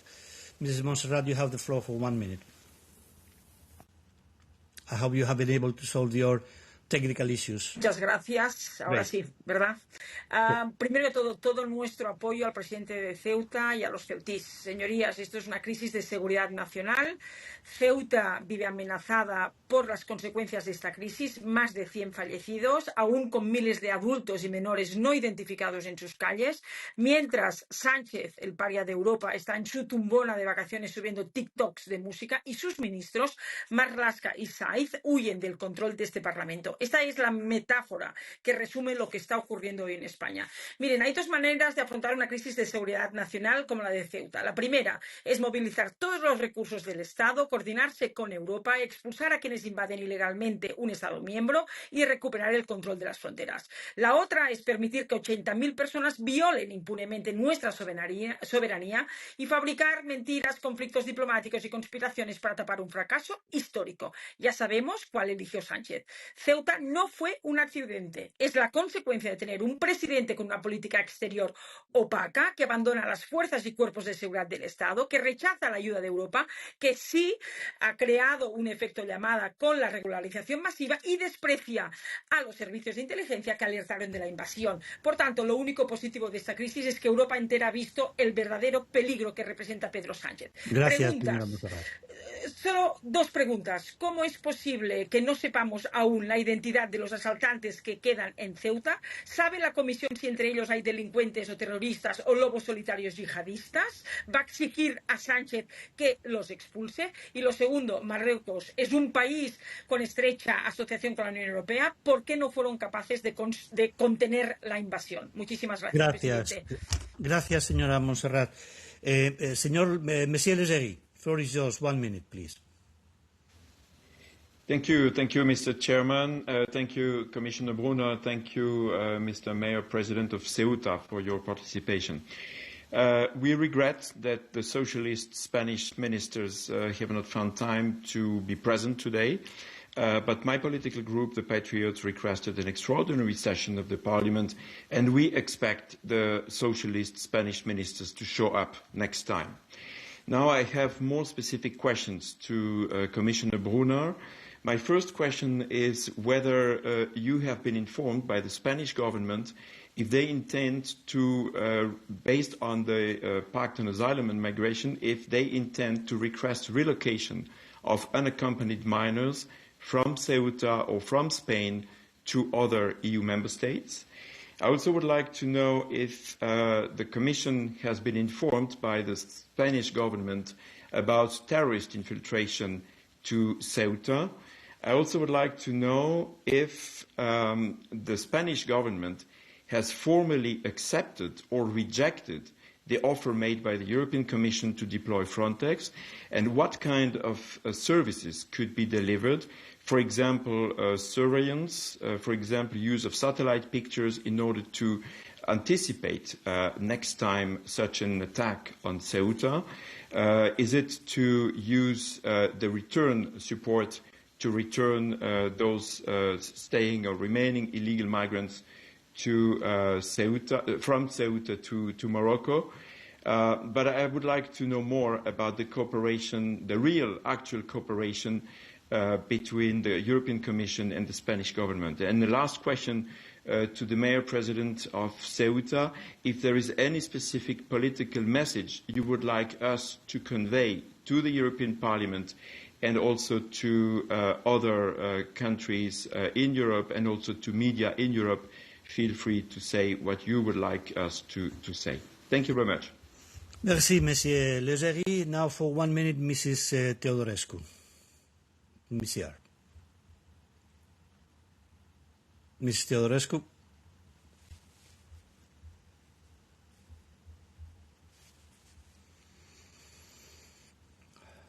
Hello, everyone. Do you hear me? Yeah, can we hear? Hello, dear colleagues, Commissioner. I will speak in Romanian, please.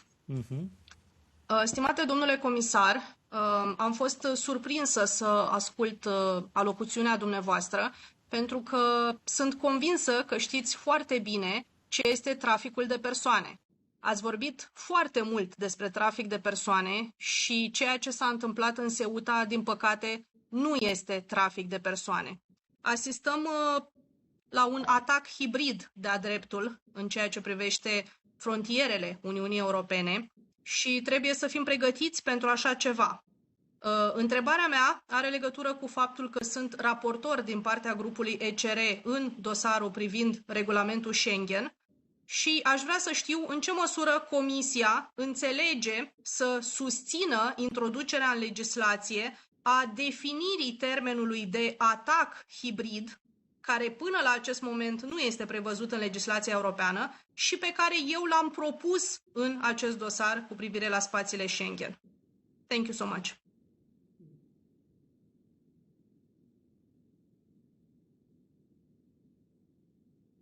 Thank you. And now I'll give back the floor to our speakers. Please be as specific in your answers as possible. I know there are quite a number of issues that have been raised by members. I will start now by Mr. Vivas and then go back to Commissioner Brunner. Presidente Vivas. Bien, yo quisiera, en relación con las preguntas que se han formulado, hacer una pequeña síntesis de las mismas.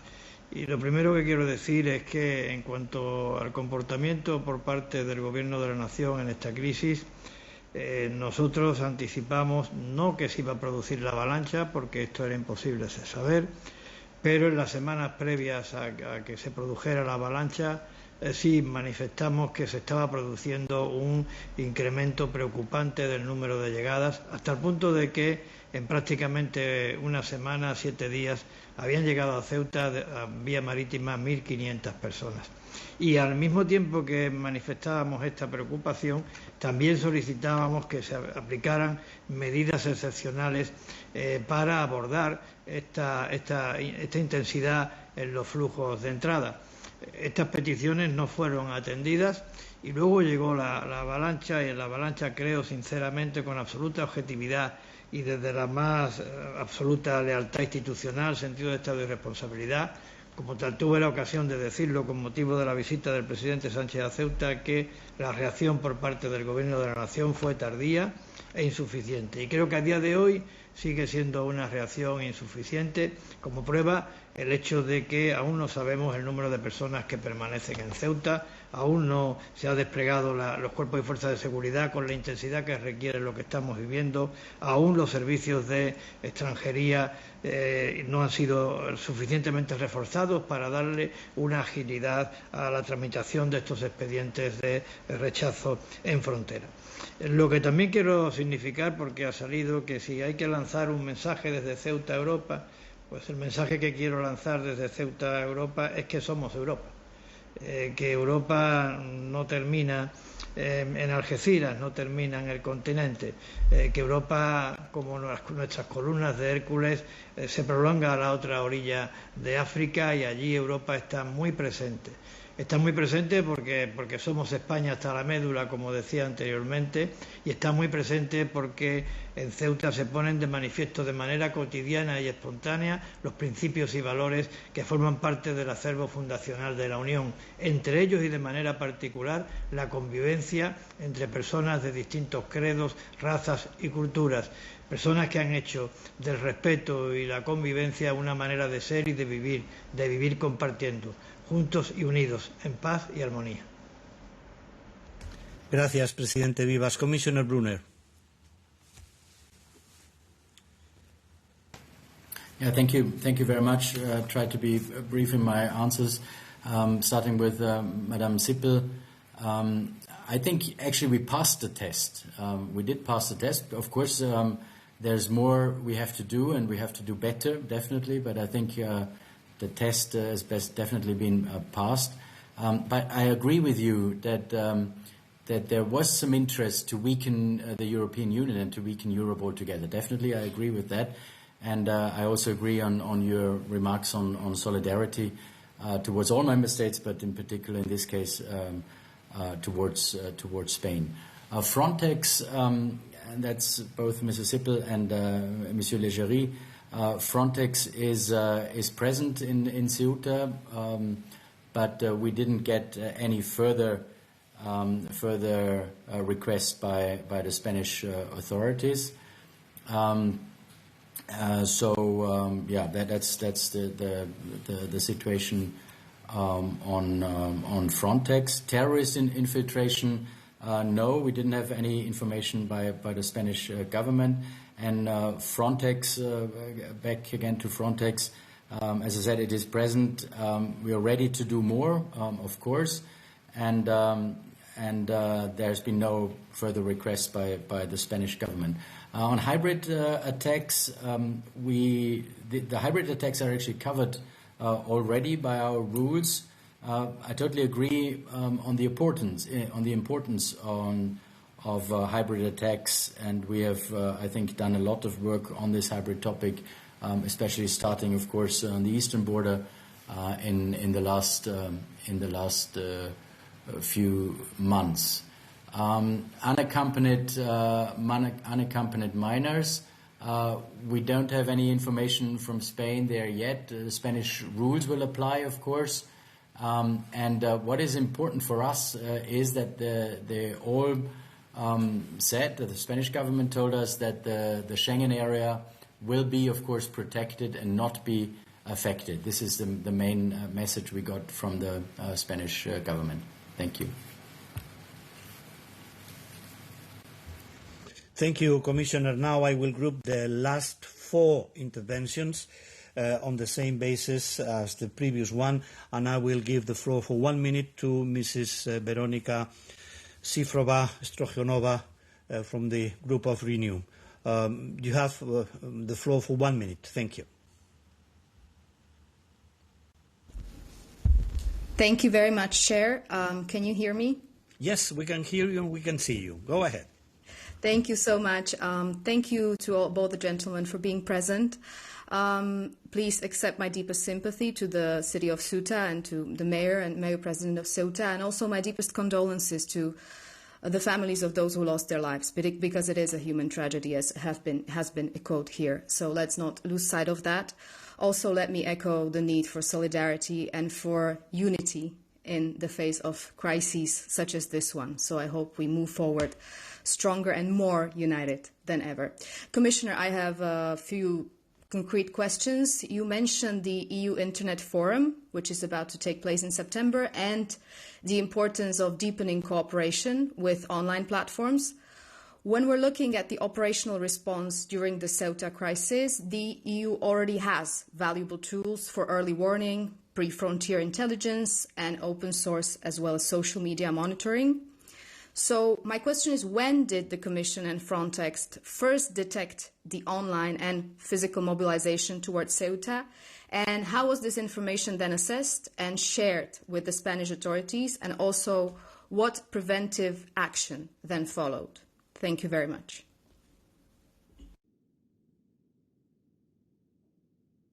Thank you. And now I'll give the floor to Madame Bricmont, Saskia Bricmont, for the group of the Greens. Again, 1 minute. Merci, Monsieur le Président. Toute ma solidarité avec Monsieur Vivas, les autorités de Ceuta, mais aussi le gouvernement espagnol et évidemment la population, et mes condoléances à toutes les victimes tout d'un drame humanitaire, d'un drame humain avant une crise migratoire, vous l'avez dit, Monsieur Vivas. Et il ne faut pas se leurrer, si cette réunion a lieu aujourd'hui au Parlement européen de manière exceptionnelle, c'est aussi et surtout suite aux cris d'orfraie qui sont poussés par l'extrême droite, suivis comme un mouton par les conservateurs et certains libéraux jusqu'en Belgique, avec un culot inouï de hurler à la fermeture de l'espace Schengen, d'exclure un État ami, alors qu'on sait que ce n'est absolument pas la solution et que l'Europe n'a pas été impactée par l'événement qui s'est produit à Ceuta. Madame Meloni a vraisemblablement la mémoire très courte, vu qu'elle a bénéficié de la solidarité européenne à Lampedusa, de même par ailleurs que Madame Frederiksen dans la solidarité avec le Groenland, que l'on répète par ailleurs, et la solidarité sera plus forte. Je pense qu'il faut remettre un peu la pendule au bon endroit et se poser des questions. Et je n'entends pas la Commission européenne et nos États membres remettre en question et regarder justement la politique de solidarité qui est menée par l'Espagne actuellement et qui pourrait en inspirer d'autres. On voit bien que ce qui est en échec aujourd'hui, c'est la politique migratoire européenne que vous menez. L'externalisation des politiques aux frontières, avec le fait de se rendre dépendant d'États tiers, l'absence de solidarité, la violation systématique du droit d'asile, le développement des réseaux criminels qui en découlent et des frontières qui sont transformées en cimetières. Et au lieu de changer les politiques, eh bien vous voulez les renforcer. Renforcer ce qui ne fonctionne déjà pas. En quoi, Monsieur le Commissaire, des hubs de retour en Afrique vont être une solution par rapport à une crise, à un événement tel que celui qui va se produire à Ceuta? Vous allez mener l'enquête, allez-vous soutenir l'Espagne dans son enquête aussi pour établir les responsabilités de l'extrême droite dans toute cette affaire, ainsi que des autorités marocaines? Je vous remercie.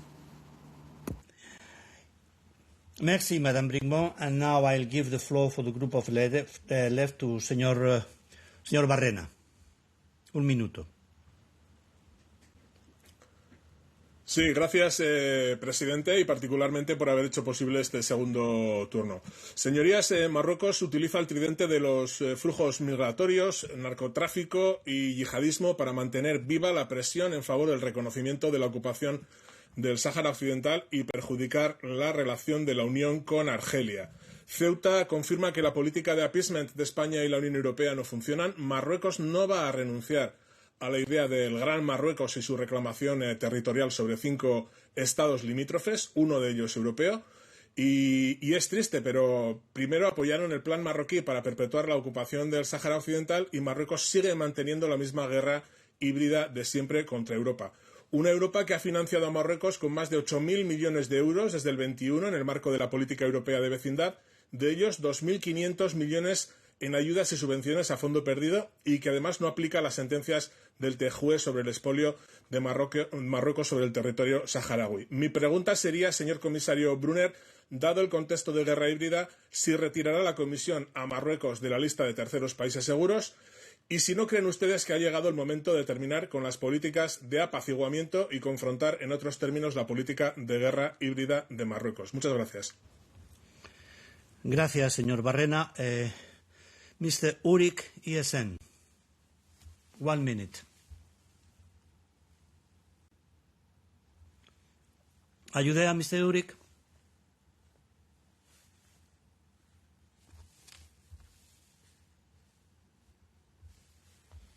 Well, it seems that we have technical issues to get in touch with Mr. Urik. Then the last one would be Mr. Zoido. If we can go back afterwards to Mr. Urik, we will go back to them. Señor Zoido, ¿está conectado?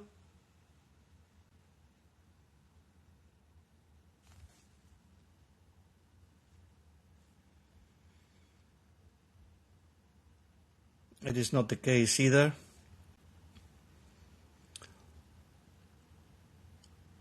Do we have Mr. Urik connected?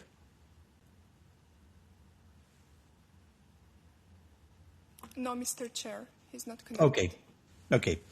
Then I will give back the floor to our speakers for answering these questions and for the final remarks if they want to do so. First, I will start with Commissioner Brunner, and I really thank you, both of you, President Vivas, Commissioner Brunner, for giving us this extra time so more members could be allowed to intervene. Commissioner Brunner, the floor is yours.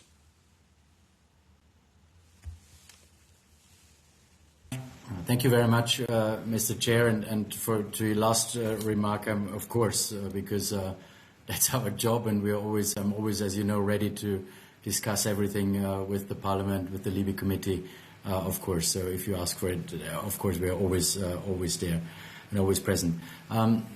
There was actually only one real question in the end. It was on the social media part. You are right there. We have many tools, and the lessons learned now is actually to connect everything faster. EU Internet Forum is one, cooperating maybe better with the platforms, as I said.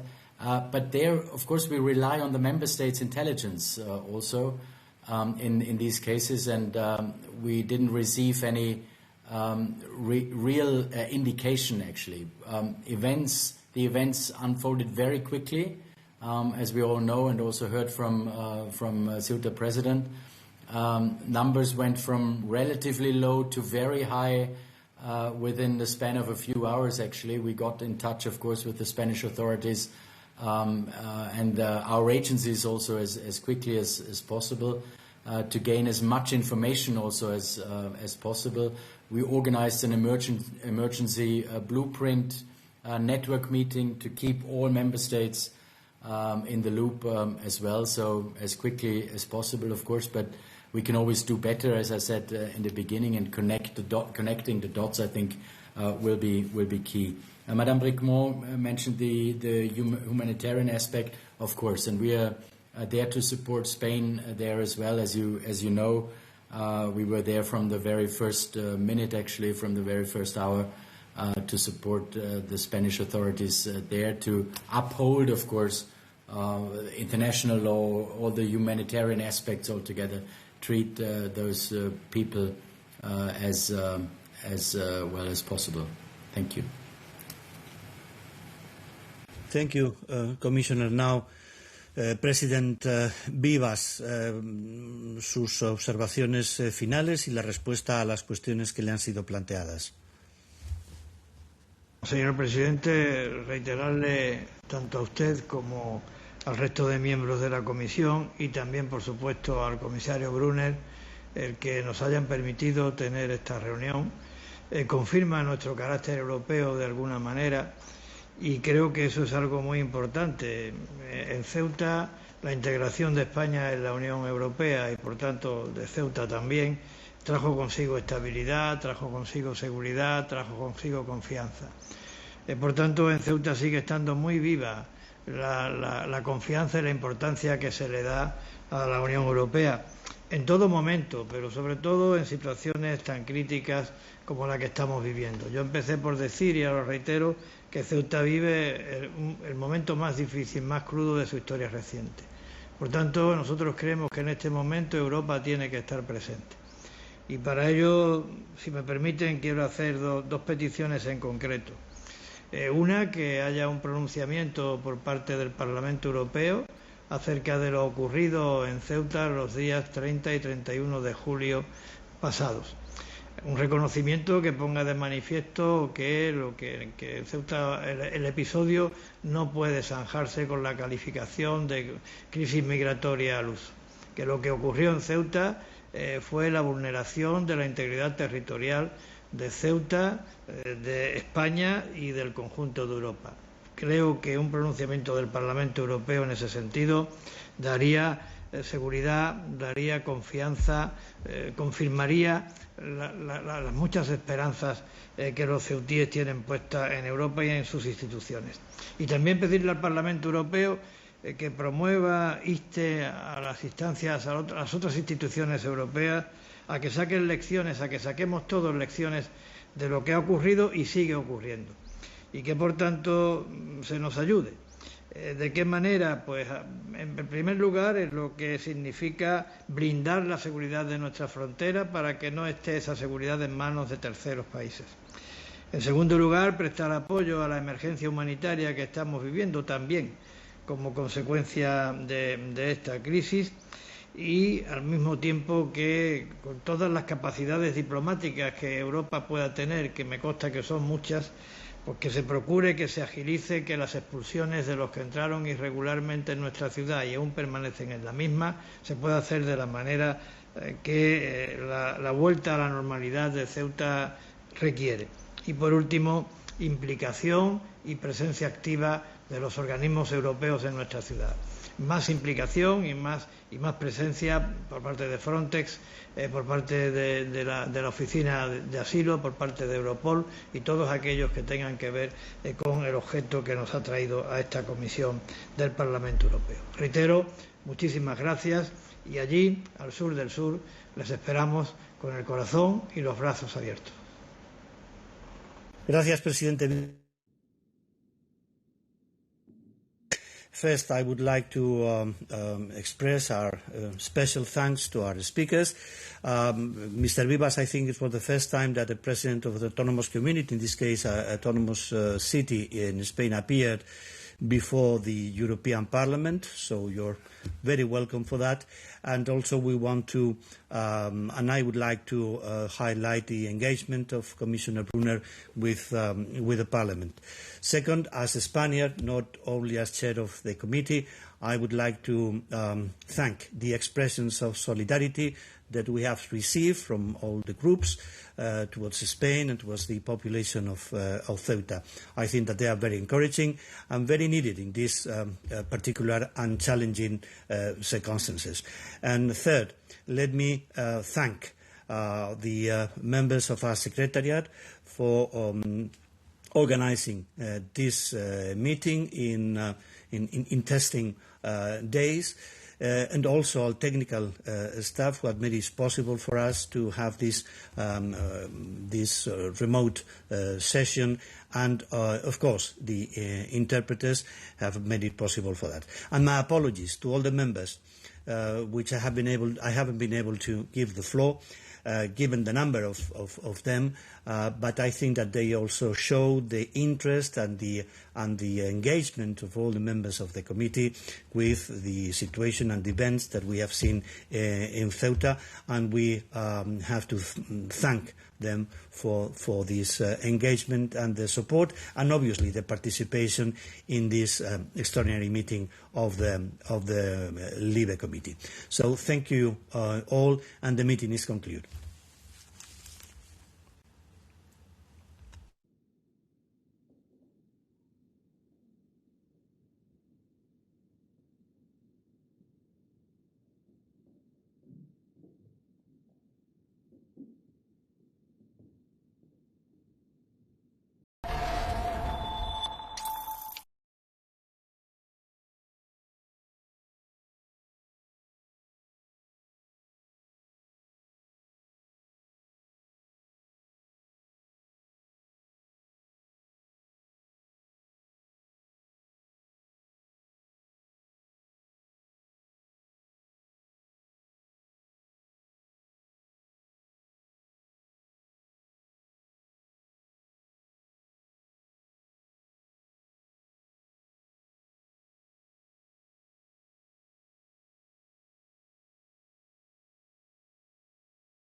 في مناطق الرويك والعبر والثانية، ومعسكرات أخرى تابعة لما يسمى الفرقة الأولى والثالثة طوارئ، بعدد كبير من الصواريخ البالستية والطائرات المسيرة. وكان من نتائج العملية ما يلي: مصرع وإصابة المئات من مرتزقة العدو السعودي، تدمير وإحراق عدد كبير من معسكرات وتحشيدات ومخازن وأسلحة العدو السعودي في منطقة الوديعة شرقي البلاد، تدمير عدد كبير من الآليات العسكرية المتواجدة في المعسكرات المستهدفة.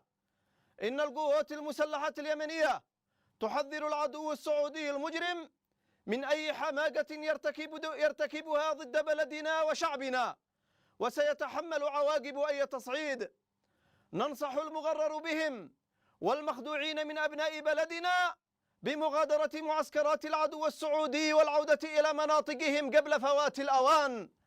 نؤكد لشعبنا اليمني العزيز في كل المحافظات أن القوات المسلحة على أهبة الاستعداد لمواجهة أي تصعيد، وندعو جميع أبناء شعبنا لمواصلة حالة الاستنفار والتصدي لأي تصعيد عدواني سعودي، وضرب التحشيدات السعودية أينما كانت.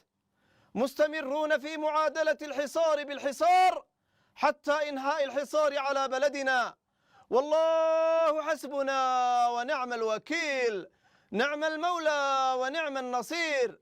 عاش اليمن حرا عزيزا مستقلا، والنصر لليمن ولكل أحرار الأمة. صنعاء 23 من صفر 1448 للهجرة، الموافق للسادس من أغسطس 2026، صادر عن القوات المسلحة اليمنية.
time, which would be top one, M30.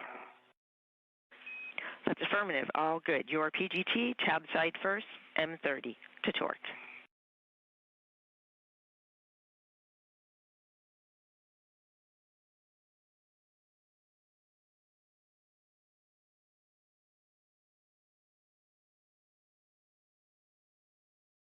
All right, I believe I have my detailer fixed.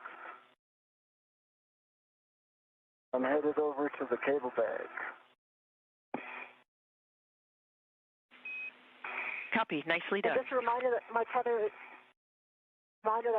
is on top of your tether. Copy. That's okay. Just I recommend translating back the same way you come. So.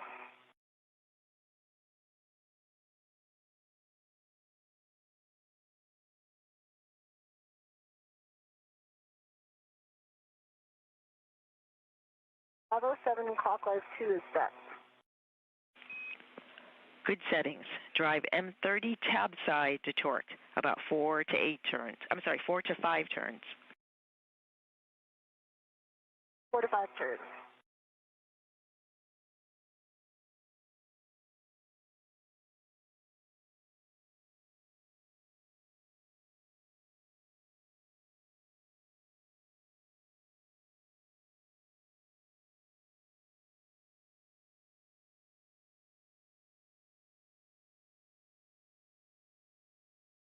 Hey, Stephanie.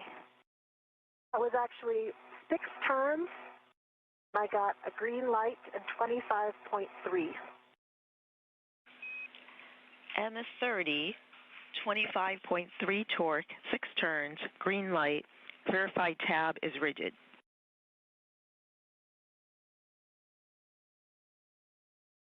But the tab is not rigid. Copy checking.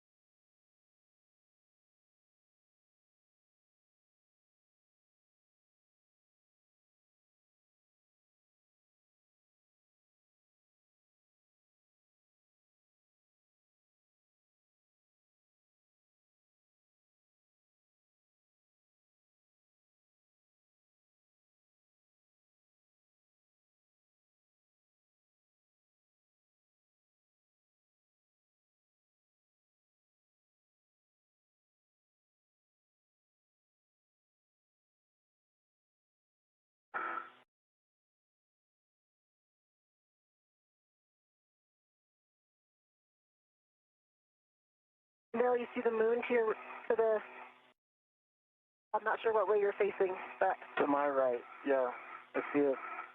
Thanks for the heads up.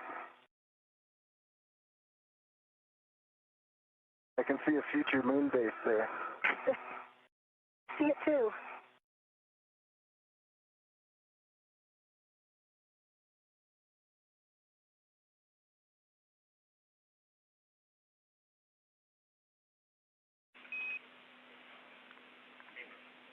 For Jessica, we'd like you to inspect the clamshell interface for FOD or interference. Okay, copy.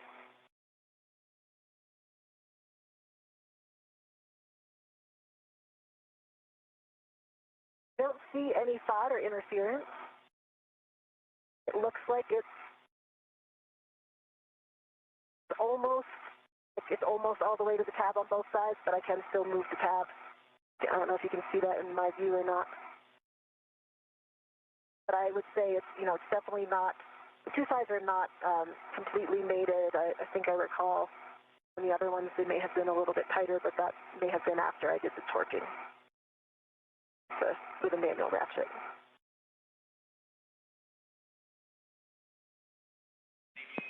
Copy checking.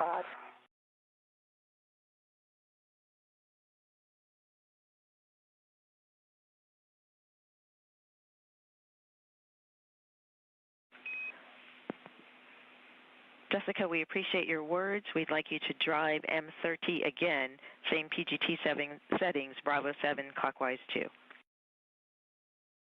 Copy and work.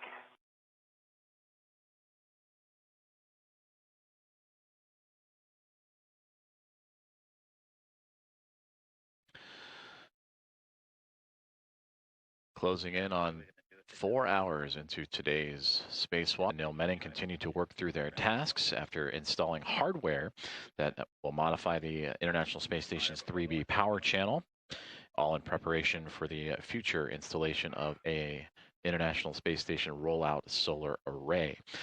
After exiting the airlock and beginning their EVA at 7:33 a.m. Central Time this morning, they have moved to the work site, the far side of the starboard end of the International Space Station, where that 3B power channel and mast canister has resided. And from there, they took a collection of 6 struts, 3 on each side of left and right, an upper, a mid, and a lower, and have since constructed that hardware to support the International Space Station rollout solar array. And for now, Jessica Meir, you see she is currently affixing collars to the struts, as Anil Menon has since gone to retrieve now the cabling that will be required to connect those IROSAs to the International Space Station. Check a good body position and drive M30 again. I believe I was really well braced. I mean, I felt very secure, and I had 2 hands on the PCT, so I will repeat that. Copy all.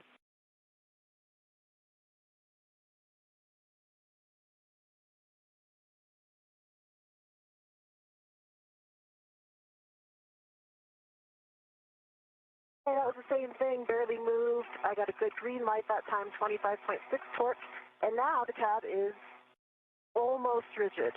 It has a tiny little bit of play in it, but it's not moving freely like it was previously. Copy 25.6 torque, almost rigid, checking.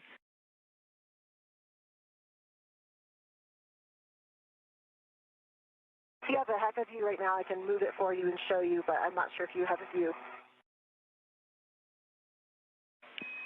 Thanks for the report and your work on M30. We are ready to move to M29. Drive M29 to torque, 4 to 5 turns. Work.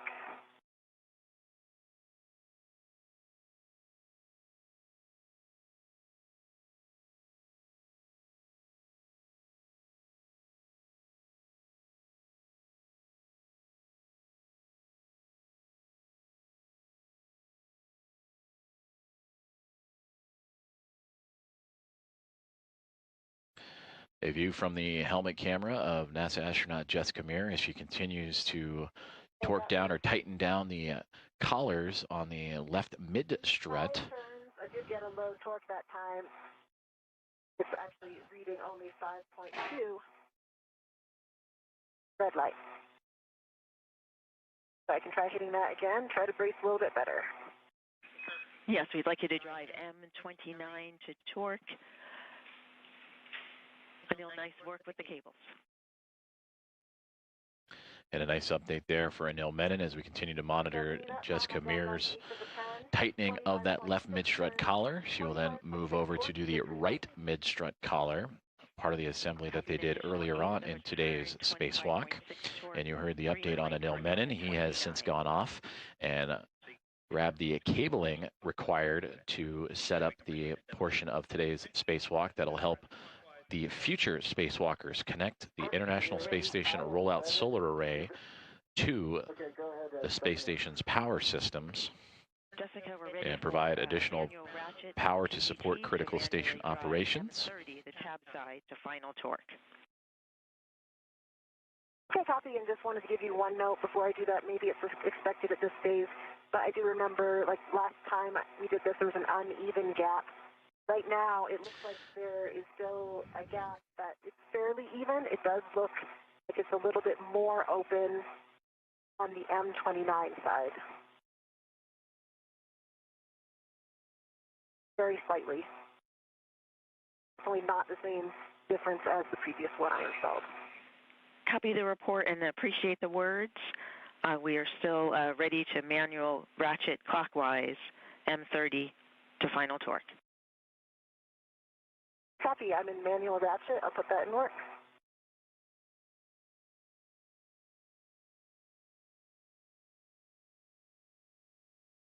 I have a confirmation question when able. We are ready. Okay, I have the cables and I'm ready to them for my MWS. I do not need to bring the RET from the cable bag along with the AET that's holding the cables, right? I can leave the RET holding the AET and I can leave it with the cable bag. That's a good assessment. We concur. RET stays in the bag. We use that RET for the... Stephanie, I've got 2 pops on M30. And with this communication, we have officially surpassed the 4-hour mark of today's space.